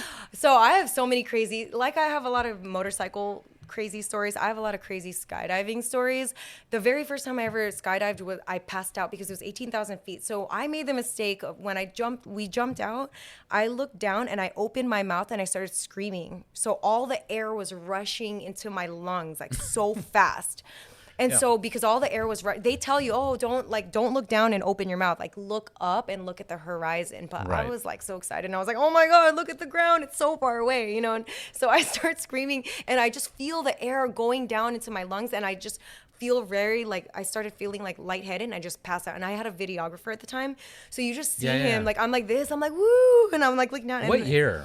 This, oh my God, this was in before, maybe like probably around 2010, 2011.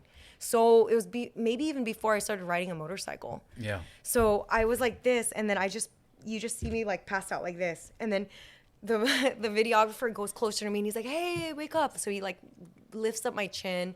I like come back and I'm like, "Oh," and I just start screaming again because I'm like, "Oh my God, I'm going skydiving." And so then so that happened. That was my very first time. And then the reason why I later on decided to get my license is at the time I had the opportunity. So basically, it was like another reality show, right? So they wanted to do a reality show with putting 12 different influencers, like social media influencers, into a house, and we're all from different backgrounds. Like there were fitness models, there was like one of the guys from the Faze clan, like the gamer clan. Yeah. There was like different male and female fitness models. There was like actors. There were dudes from The Bachelor that were on there. Just everybody from a fucking mess. Yeah, there was me who came from motorcycles. It was 12 influencers basically into one house, and they're like, we're gonna document you guys going through this and getting your licenses, like your skydiving licenses. So obviously, not all of us made it. Some people really freaked out. Like one of the girls, she was like a fitness influencer. When it was time for us to jump out of the plane for the first time by ourselves, she started crying and she made this whole debacle, like, I don't want to go, like I can't do it, and so that was like, made for good TV or whatever. But anyway, I think only like 5 of us out of the 12 ended up actually getting our licenses. I was one of them. I'm gonna ask you a question on the Monterey thing. Yeah. What did the plane say before you jump out? I do not know. You don't know? It was in 2000. No, there was no way. Yeah, it was like in 2010. Like, and that's not what I was paying attention to. Yeah. What does it say? Something? Well, they usually put in the video too. Well, yeah. What it says don't jump. Oh, it says don't jump? On the plane when you're about to jump, funny. It says don't jump. I mean, I still have the DVD, so I could look back at it. What the fuck's a DVD? What? Well, I mean, even Skydive Paris still gives you, they give you a USB. Fine. I have a DVD. But it was like in 2010. Yeah, records and shit. Yeah. That was that. I'm gonna put a pause, like not to interrupt your skydiving or other stories like that, but you got into motorcycles and within 2 years you had an accident.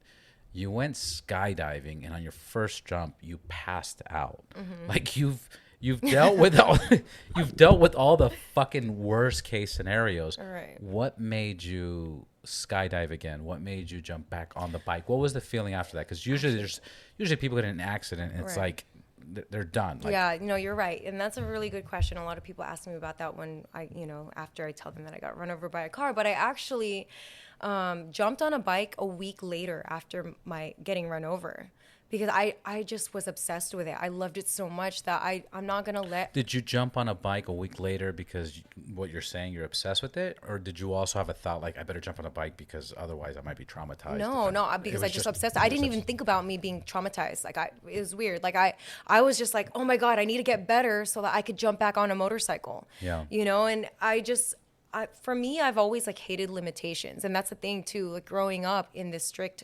household, and so my parents were very strict with me specifically because I was the youngest and only daughter, so I always had a curfew and all that stuff, everything, but I always kind of naturally rebelled from it because I'm like, I don't like limits, like I don't like that. Why limit yourself to something when there's so much to explore, there's so much to learn? But not liking limits, like where does that come from? Mm-hmm. Because I feel, just to give you a small example, I feel like I came from such a controlled environment growing up. Mm-hmm. Don't do this, don't do that, don't do this. And I did do certain things. Yeah. I did break out of it, but there's so many things that I didn't do till later. Right. And I'm like, how did you break that? Because you had all the odds against you to make sure you'd be a little princess and wearing a pink dress and you wouldn't have all these fucking helmets and 6 crazy vehicles and like where is that? Yeah, that's hard. I feel like maybe it's like in people's personalities, like deeply rooted, and you kind of just have to unlock it, kind of thing. But also for me, I just have that attitude where I just never want to give up. Right? If I go through, to me, getting run over by a car was just like an obstacle. So I'm like, okay, if there's like some obstacle or challenge, like how can I get through that? How can I get past that? I'm not going to let that stop me from what I want to do. The reason I'm so focused on this is because people brain fuck themselves. Yes. And somebody They're in gets mental jails constantly. Exactly. And that's what I'm trying to figure out. Like, people get hit, my grandfather had a saying for what you were saying earlier. The only requirement to die is to be alive. That's the only requirement. Exactly, right. You hear about the Olympic athlete runner woman that's never smoked, dies from lung cancer. Yeah. You hear about a woman breastfeeding her baby and there's gang violence and a bullet hits the parent. That's the only requirement. But my question is with all these challenges, what would be the takeaway of advising people, like, get off your fucking ass, or, because I've taken Landmark. Are you familiar with Landmark? Landmark teaches this kind of thing, and that's why I find it so fascinating. Landmark teaches that, like, you are not your past. Right. Your past don't let is your past define you. Don't let your past define you. Don't let that story. They describe it more as a story. Like, don't let that the story you're telling yourself of the past, of who you're judging yourself to be. You're not that person. It doesn't even matter, right? You're you. Right. Yeah, you're you. But so many people are mindly fucked that they can't get past that. But you've done this over and over and over. And it's such an oxymoron, because it's like you were raised the girl, the youngest, strict Christian family, Asian. You had there was no chance anybody would bet you were going to be the person you are today. Right. Where the fuck did this come from? What's the secret? Don't fuck with us. Tell us. But you're right, though, because again, it's wild. It's beautiful. I am that type of person to live in the moment, and a lot of people don't get that, being right? Like, present. Yeah, yes. being present. So, and that's why I started a business about this a little while ago, and like I was a very big advocate about living in the present moment completely, because the majority of people, I feel like, they do live in the past. Like, they let their past define them. If something happens, they're traumatized. There's PTSD. There's all sorts of things. And while I can't dismiss that, because these are still people's real feelings and their feelings are valid, right? Right. But I feel like you can still train yourself to be mentally stronger than that and be like, okay, well, the past nor the future does not exist. It doesn't even matter. The past is the past. The future hasn't even happened yet. Yeah. What literally only matters is now, like right now, and how I deal with things. So I could, if I wanted to just turn it, like I always kind of do this thing where I'm like, I'm going to just turn things off, right? Because if I think too much, oh my God, I could just go crazy. How do you do that? I don't know. I kind of think of it as a game, not even as a game, but I'm like, okay, there's a switch in my head. I'm going to turn it off and not think about it and just think Describe that better. I think you describe that better. How do you shut it down? Oh, I'll give you an example. I started doing this to shut things down, but I think you're going to do a better job. I started thinking about gray paint. Oh, see, that makes sense. But for me, it's not. And that's new. That's in the last 3 months, I was like, fuck, I can't sleep. Gray paint. No, there's wait, what was it? There was this one show or something like that where they're like, oh, you're this perverted guy. If you're thinking about something, just think about your grandma, or your grandma making a sandwich or something like that. That's to not come. Yeah, no, exactly. Just think of it, exactly. So there's a lot of things what does that have to do with concentration? I don't even know. Okay, but mentally, okay, my mind gets into the gutter sometimes, but I thought it would just be funny. This conversation could completely take a 180 degrees. I'm surprised we got this far. I know. You've kept it fucking very tight. I kept it very You have good. heard my podcast because you've kept it. Yeah. Anyways. Well, I could also get into a lot of different things, but it just really depends. It just really depends. But for me, again, back to the switch is I don't know. I literally think of it as a switch. You can either live happily or you could live shitty. There's. I like shittily. Shittily. I think I'm gonna say. You want to live shittily? Then go ahead and think negative thoughts. Life. Yeah. We should start a website. Yeah, shittily.com. Make T-shirts and stuff. I think that could sell. Actually, it's our million dollar maker. And but how is the switch? How is it a switch? Okay. You physically walk up to a switch in your mind. No, I don't. I literally tell myself. Is there a safe word? Is there a safe word? Do you really want to get into that right now? Blue helmets. I'm okay. I got it. What is it? Tell me. Because that's gonna be the most valuable. You're a badass. People go on your social media. People see that. That's all cool. That's amazing. I respect that. Yeah. I want to say congratulations and continue doing that. And I want to know where you're gonna take that or where you predict. But that's afterwards. but the mental strength that you have to accomplish the things that you have done, it's so valuable that if there you are inspiring people throughout the world, like the story you were telling in the Philippines. How do we remind people to be present? How do we remind people to like just to get over? And it's not only being present, it's like, how did you get over the accident? How did you get over the blacking out? Like, that's enough shit for people to just fucking stop. That's enough for people to be like, you know what? I'm gonna get a man. I'm gonna have 10 kids, and I'm just gonna stay home. Like, just settle down. I'm gonna like, this is fucked up. Yeah. This is not for me. I'm gonna settle. But okay, it's really, I'm trying to really think of how I could even put it into words, but I feel like experience really matters, right? Because there's some people who could imagine it and be like, oh yeah, I could turn the switch off. But no, like, you just like there are opposites are very necessary in life, right? Like, you need dark to appreciate the light. Like, you need to go through some fucked up shit to really appreciate the good times. And I feel like when people go through these crazy things, like really negative experiences or like traumatizing things, at that point they have a choice, right? You can either choose to let it define the rest of your life and make your life miserable, or you can be like, no, I'm going to come out of this stronger.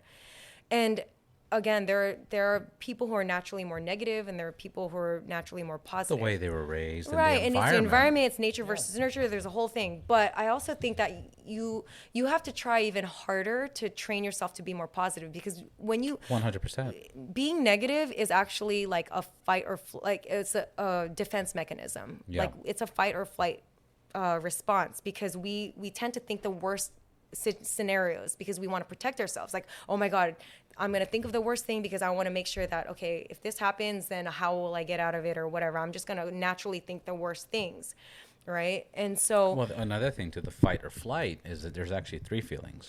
It's fight, flight, or freeze. And most people freeze. Freeze, Like when you had your first accident, you froze. You're like, what? What's going on? You know, Yeah, it's not like, oh, it better. You know, you weren't self-defensive. People freeze. They get I never get stuck. heard of that. Yeah. Yeah. But I mean, On the that Boundless makes sense. podcast brought to you by Robert Beltrán. Yeah, we learned so much right here. Like, who needs college when you have this podcast? That's right. God damn it. Yeah. So, what were we talking about? We were talking about that moment, present. Oh yeah. So again, I think like you just have to experience that. And again, you just maybe need to be in the right place or time, because maybe if that happened to me years later, I might have been in such a more positive mind state. Because back then I was like more naive and young, and I'm like, oh no, well, nothing can stop me, you know. And I kind of still am in that like whole mindset. And I think that's just me personally. Why wouldn't you? And you should be. I'm very like, I'm just naturally a very positive person. So whatever. Let's bring this up. Yeah. And this is my profession where I interrupt people all the time. Let's talk about you growing up, like the positive, because it sounds like you, at the end of the day, it might be strict, but there was a lot of positive influence. There was a lot of, you could do anything. You could do, like, how would you describe roughly growing up? I mean, was I had a lot pretty of positive stuff, good? Well, I mean, maybe my parents had a lot to do with it, because my mom and my dad, they have like really cool humor. Like, they're funny, you know. Well, actually, they were very strict growing up, but it was only recently that I realized, like when I was older, that I'm like, wow, they actually have like humor. Because when I was younger, I always thought like, oh my God, they're like really strict. But my mom and dad were also very, very like sweet to me growing up. You know, my mom always like taught me to love everything and like just be very, you know, caring towards others and considerate. So I think they did a really great job, like raising me in that sense. They were very encouraging. But at the same time, you know, I went through a lot of separate things in like school, during school. Like, I was even bullied. I did all this stuff. But even through all that stuff, I don't know. Did they know about your bullying? Or? No, I never told them anything. Like, there was like, but this that's already a strong character. Like you, like you were really born with this. Yeah, I think, and I don't think that you're just have to be born with it. I feel like anyone can just learn it, but it is like a challenge, because it is harder for us to think positive thoughts versus negative thoughts. Because like I said, there's like this thing called the negativity bias, where we tend to think it's easier to think negatively than it is to be positive. Yeah. Which is just crazy. And that's why you know, negativity feeds all over negativity and stuff like that. But yeah, I think naturally before, like, I'm always the type to, like, if my house was burning down, I'm like, no, it's fine. Like, we're good, guys. Let's go, like, make the best out of the situation. I just looked with the insurance cover. Yeah. The insurance policy is paid for. We're good. Yeah. Right. But, and again, it really just boils down to where I always think about it like, okay, do I want to be happy or do I want to be sad? I'm the person who's in control of all of that. It's not anybody else. There are going to be things. And I think when I was younger, I felt that. But like I never was able to define that into words until growing up and experiencing things and realizing, okay, you know what? I've been through some really messed up, sad things like that. People don't like to talk about their dark pasts or whatever. And I feel like a lot of that, the only way you can really appreciate life is when you go through really sad times. You have to, because you can't, again, like when you can't appreciate you can't appreciate light without experiencing dark, right? Yeah. You're like, if you're in light, you just be like, you take it for granted. You're like, okay, cool. But then when it's dark, you're like, wait, where's the light? Like the light was really cool. I could see things, Same with sadness and happiness. Like, I feel like when you're just, and life goes through its motions. It's like a big roller coaster of ups and downs. And that's why, like, I have a lot of friends who always come to me for advice and things like that. And, everybody has a sob story, right? There's no one who has like an exception. And a lot of people tend to like become victims of themselves and stuff like that. But so I always tell them like, hey, look, like, again, nothing is ever permanent. Everything is temporary. So whatever you're in right now, it's not going to be forever. Life always finds itself, it always works itself out. So it really depends on your attitude with it. If you can actually prolong it, if you want to make it like a living hell forever, go ahead. You're more than welcome to. And actually, I really truly believe some people like that. Like they like to have all that drama and all that stuff. Like I've said it before. I've said that I think there's people that like to suffer. Yeah. There's people that like to masochists. They only respond to like, disrespect and negativity. Exactly. Like, the fuck out of here and get the fuck, and people like it. To each their own, right? Yeah. Whatever floats their boat. Or you'll be like, hey, just you can go straight, it'd be fastest route. And people like taking the long route. It's like, dude, like. Which I could understand, because sometimes if life is too perfect, again, I would personally get bored. I'm like, okay, throw some curveballs in there. It's fine. Like, I can handle it. You go straight and be there in 5 minutes. Or you can take the 8 mile, you can take the scenic route. Yeah. Yeah. So basically, that's the thing. Like, I don't really have like a straight answer on how I personally can turn on the switch, but I really do think in my head, okay, turn it off, turn it on, like try it. And it's not perfect. There'd be days where I'm like a little bit more low. There'd be days where I'm a little bit high. But you've already accomplished and you've shown that, like, even like I don't know if there's more darkness or not, but just what you talked about, like I said, the motorcycle thing or the skydiving thing, that's enough for people to that's enough for like thousands of people to be traumatized and be like, dude, that's like, fuck skydiving. Well, the first time, like, there's people that don't even go skydiving. Yeah. The first time, your sentence, the first time you passed out. Please continue. No, the second time I feel like was worse, because I passed out by myself skydiving, which is the second time part. I went skydiving was scarier than the first time. Yeah. Okay, so here's the thing. I really encourage you to try to do it by yourself. I'll do it. Because you don't understand. I'll fucking do it. The way they compare it is like, if you go tandem, it's like riding a roller coaster. You're just there for the ride. Not only that, but you're out of the control. Well, no, that's what I'm saying. They're just there for the ride. The person is doing all of the controls. Like, they're pulling the chute. They're the ones landing. They're the ones looking at the altimeter and gauging, like, oh, okay, it's time to pull, like making all the decisions. Yeah. Whereas when you're by yourself, it's a completely night and day difference. You're jumping out. You have to constantly check your altimeter to make sure, okay, at this point, when, up in the air, I have to pull my parachute. What is it, still 1,000? It depends. It depends on what level license you have. So I think oh my God, this is like a question. But the lowest you could pull is like, safely is like 2,500 or something. I could be wrong. So if you're a skydiver out there, like, I need to redo my tests. But so let's just call it, for lack of a better word. I think I'm ready for the test. Which, by the way, I've gotten 100% on all my tests. But it's like, you don't use it, you lose it. So I like, whenever I study, again, and this is what I did through college and how I got through it, is I procrastinate like hell. But before an exam, I jam pack. You don't seem that way. Oh no, I do. I jam pack all of the information in my head. I memorize everything, and I'm like, okay, cool. I'm going to use all this information when it's useful. And then when I don't need it anymore, I'm throwing it out to put more information in my head, right? Yeah, Because you're our brains clear- can you're only clean- take so yeah. much. Anyway, back to the Can skydiving thing. So when you jump out, it's a completely different experience. So, but my mistake at this time was letting somebody else pack my parachute. Usually, you know, I pack my own parachute. I'm still like a newbie skydiver. I've had like 80 something jumps by myself. Is that it? That's it? No, that's literally nothing compared to Yeah. like a seasoned skydiver. You have hundreds and thousands of jumps. So for me, I'm literally considered a baby. I've had 80 jumps. And but when I'm trying to pack in my jumps, you want to like ideally get like 4 or 5 more jumps in a day to get your money's worth out of like renting a skydiving rig. Yeah. You want to just, because for me, it takes me like an hour to pack my chute because I'm still so new. But I trust myself. When I pack it, I know it's good. But I had one of my friends pack it for me, and he ended up like not packing the slider correctly. Fuck that, dude. So the slider, What the fuck? so the slider is this thing where it like allows the parachute to open up smoothly. It kind of like catches the wind to Right. let the parachute open up like this beautiful kinda like a pocket, thing. and it- Because he packed the slider wrong, this jump I was doing like a tracking jump, which is like specifically you're like going 100 something miles per hour through the air going straight. So you're moving in a forward motion of like Tracking. 100 tracking.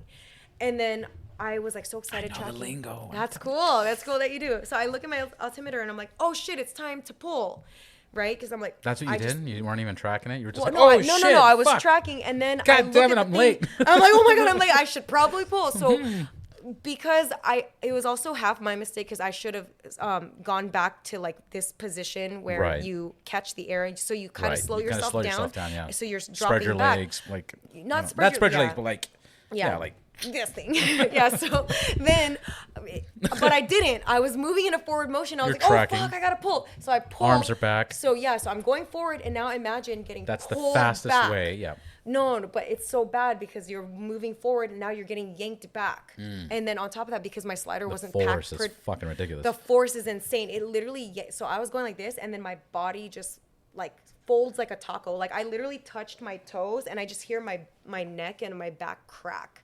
Like I hear, and then I just passed out. I just see stars because I just like went like this and Yeah. then went up. Yeah. The next thing I know, I like course come you'll see to. I stars. don't even know how much time has passed, but Of I'm course like, you'll see stars. You're skydiving. yeah, I know, right?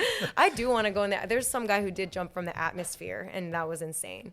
I forgot who it was. Yeah, I saw Red Bull sponsored that. Yes, I'm like, I want to be a Red Bull Or athlete. the guy one of that these jumped days. without a parachute. Yes, that's insane. But he wait. had to have really good accuracy to land in this. It was a Yeah, giant and the net. fucking tent. But up And there the it was, flip. That was And a, the yes, flip and because get you the had a flip fucking right. yeah. Because Yeah. otherwise, if you go forward, Yeah, you're done. Oh my god, that was insane. But yeah, so I came to and I was so disoriented. And it's really scary because you came to while you're still. while I was under my canopy. So I'm like looking around like, okay, first of all, my first thought was find the drop zone because I don't want to land. Like there's the freeway, there's all the electrical lines. Like when you're like, you have no choice. If you're so far away, you have to find a safe place, open land to land in. Yeah. So I'm like looking around. I have no idea where the hell the drop zone is. And I'm like, okay, so I'm doing 360s. I'm like piloting my thing, like where the hell is it?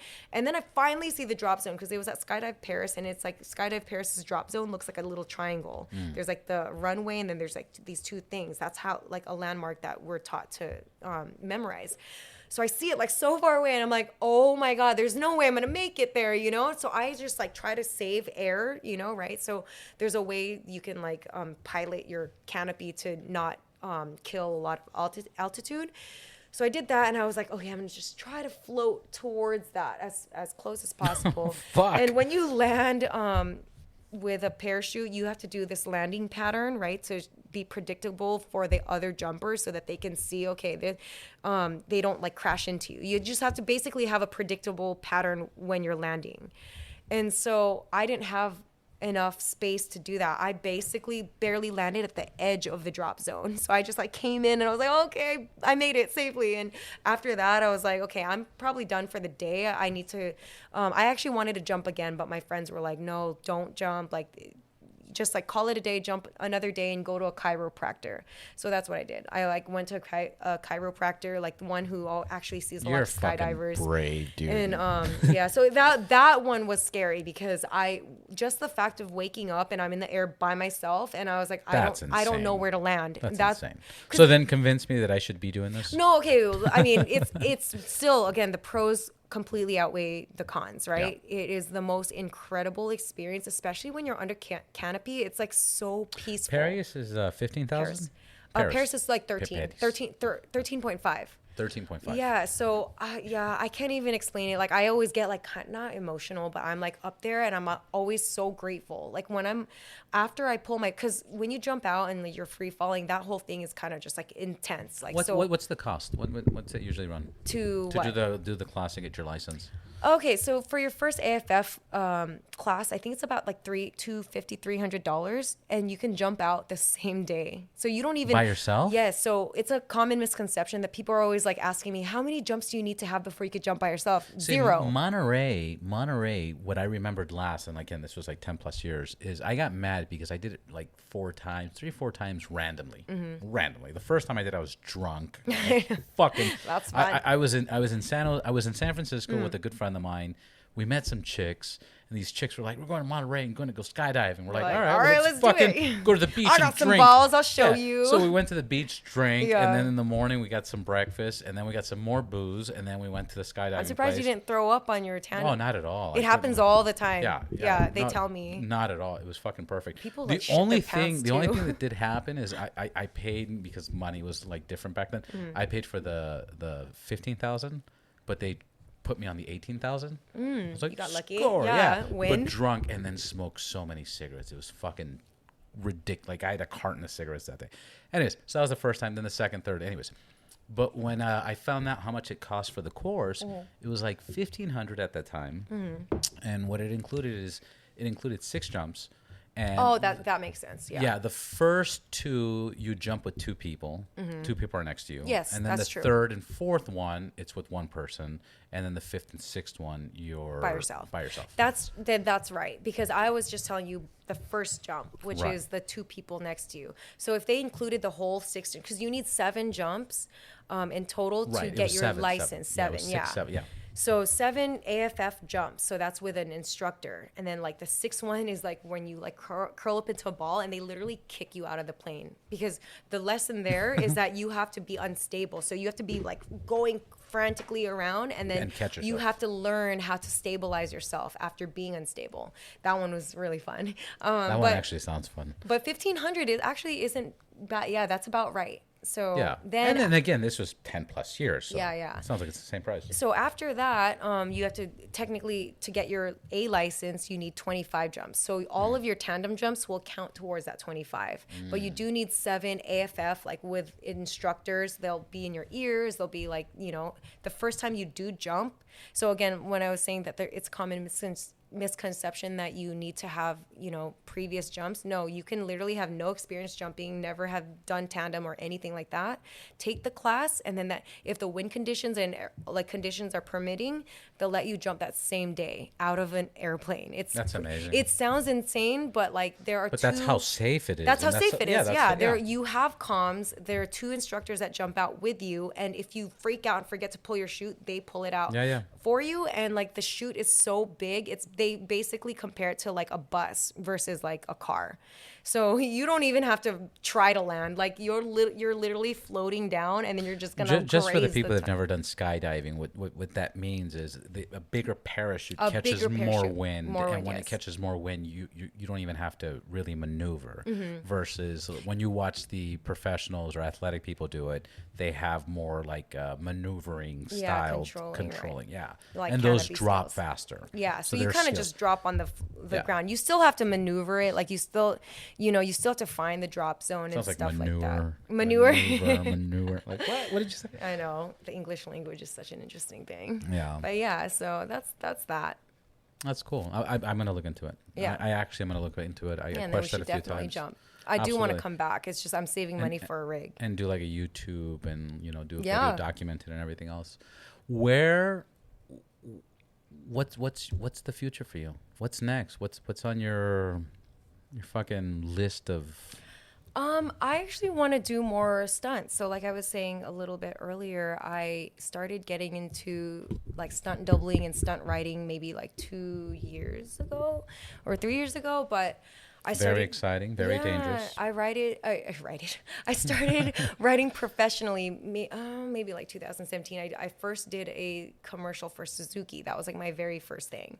That sounds like fun. Yeah, it was for the Suzuki SV650. So it was really cool. It was such a fun bike to ride. I accidentally wheelied it on because it's so torquey. Actually, Accidentally. Yeah. no, yeah, on camera. But the guys loved it. But you're supposed to like you're totally not supposed to do that. But they're like, oh well, when the light turns green, you need to just take off and like ride aggressively. So I was like, okay. So I took off and I didn't realize, and it was my first gig, so I was like so excited.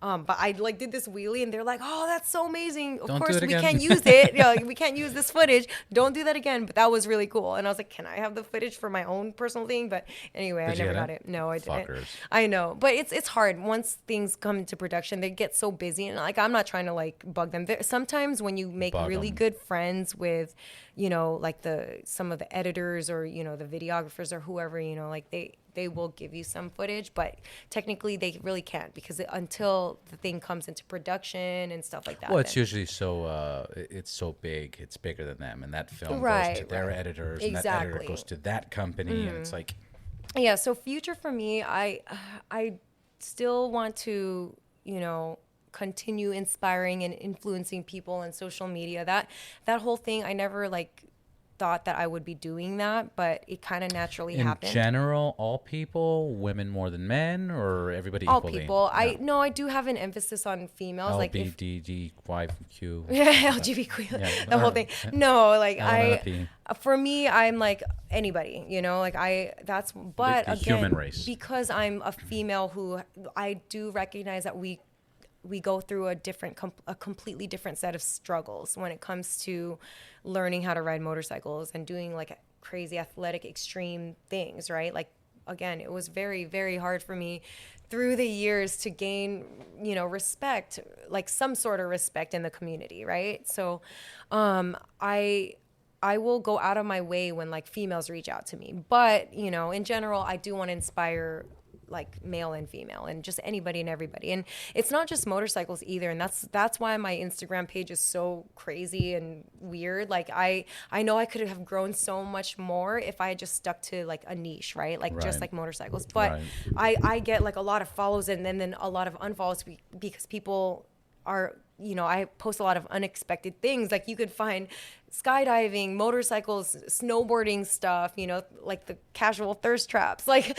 so many different things, like comedy, like Yeah, it's intricate. yes, The I have skits, so many yeah, the comedy, the skits, skits, like everything like on my page. And that's the thing, like I never did this because for a business. I did this for me and for like what I believed in, right? Like I know I could be making so much more money doing other things. Like I could have started an OnlyFans. I could have done so many different things, like just stuck to motorcycles and stuck to like moto vlogging, for example, right? Like if I stuck to that, I know it would just blow up so much more because people know what to expect on my page and things like that. But I feel like in the long run, if I started doing that, like it would just not be as genuine, right? Because I'm not going to have that much fun. I get really bored easily with things. Yeah. So I'm like, that's why I'm always doing all these different hobbies and activities because I'm like, okay, but the one constant has been motorcycles. But again, I want my content and everything to just be as genuine and as me as possible so that like people can relate with it, right? So Yeah, of course. So in a sense, I guess my niche would be like living an active lifestyle, like just going at, you'll even find like cooking stuff. Like I have like a whole Michelle's cooking adventure that like I love to cook, you know, and I cook for a lot of my friends and I have a whole little series where people are always like, oh my God, what are you going to make next? You know, and I like making challenges for myself. So I'll like cook all these different dishes and then post that on my stories and stuff, or like workout stuff. You know, I used to be in the fitness industry. Your social media, like when you started putting yourself more involved in the social media, like where did that influence come from? Did you take like a social media class? Or No, profession? never. It just, again, Well, it when did happened- you put yourself? It just happened natural? Yeah, so I started like in 2009 or 10, and I just started posting first like my very personal stuff, like my dog and, you know, like random stuff when Instagram Right. started. And then I noticed I started getting traction with me posting like me with my bike because I started riding motorcycles. And at the time, again, like in 2010, there were not many females at all. Like it exponentially grew through the years, especially with social media. Like it's insane how many girls ride now. And I really love seeing that. Like honestly, that's what I wanted since I was back in 2010. I started a girl group, maybe 2014, called Redline Ravens, and all the whole main the main like goal for us was to inspire other females to ride, and through that, like I feel like I just grew. When I started Redline Ravens with one of my best friends, she unfortunately passed away in 2017 riding. Sorry to hear that. Yeah, she was an amazing rider. Like I still ride to this day for her and stuff like that. But we started it and then added a third member, and we actually blew up on social media. We were like the only 3 girls who were riding track, riding canyons on sport bikes. Like we were the only girl group. So that's why we blew up, and that's how my social media kind of kickstarted.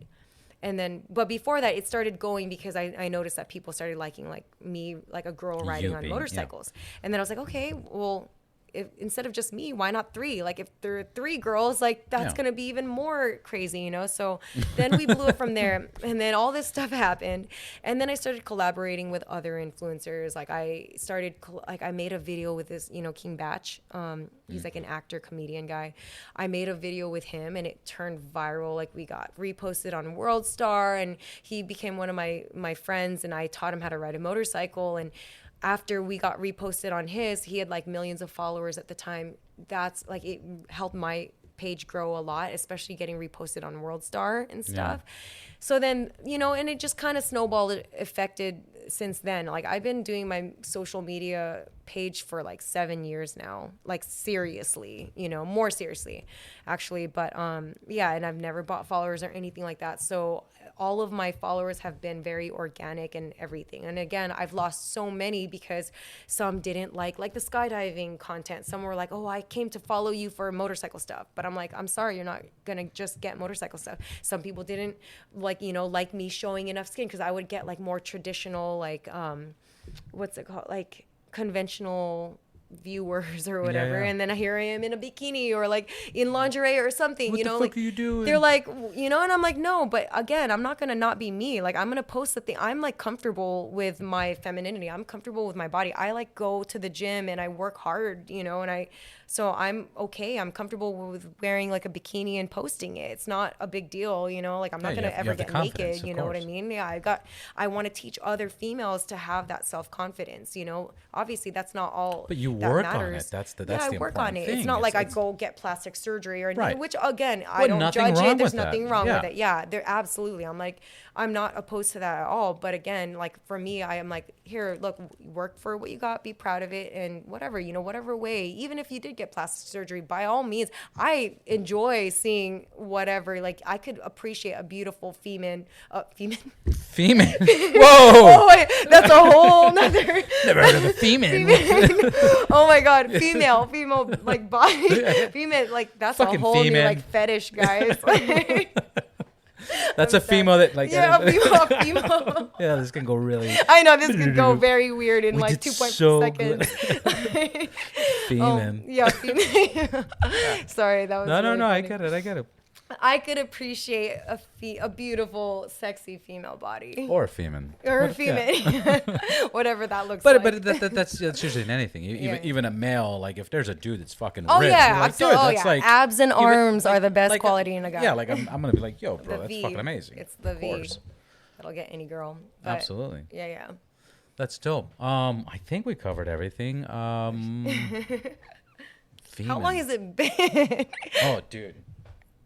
What are we at? 2 hours. No way. Yeah. Oh my god. Okay, that's gonna be really long. I feel really bad. 2 hours? No, not at all. No, I think almost all my episodes have been 2 hours. Yeah, I was worried. Like, oh my god, what am I gonna talk about? But no. I'm telling you, this thing can go so much more.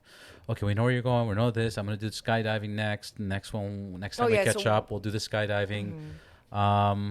Where I'm going, see me in some more stunt stuff. So like movies. I want to like be a stunt actress. So I want to like. Right now, the movie and you like the minorities are being favored. Right. No. So favored. This is the time. Yeah. Yeah. This is the time. Like right now, it's just the fucking time. Well, I just had my first fight scene, like motorcycle fight scene, on a show on Amazon Prime. Yeah. And then I've been like a recurring stunt double on a Disney show.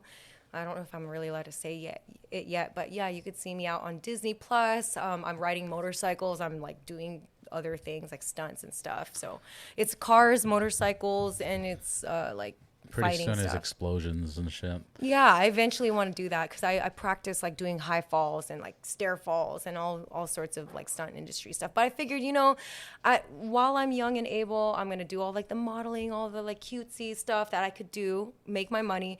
But I can't do this forever, right? I'm gonna get old. I'm gonna get like whatever. So what can I do to like ensure like a career or something? Stunts is the way to be because I can still drive cars, not have to be on camera or be on camera, Or whatever. bikes, but whatever the some case of the is. old, like the best stunt people in the world are like older. Yeah, they've been doing it forever. Anyway, Well, that's 2 fucking hours. awesome. No, it doesn't matter. You're I told awesome. you I could talk. I could still talk forever. No, I know. And Yeah. you know what? I would love to catch up with you later on. Let's just sign off with where can people find you? What's your website? What's your Instagram? What's your preference of getting contacted? It's just Mizziel. It's Mizziel. Again, it's spelled funny. I do have a website. It's mizziel.com, but I need to update it. Okay. Well, thank you very much. You're welcome. Thank And you thank so you much for for having hosting. me, and thank you for listening, everybody. Absolutely. Of course. Until next time. Until next time.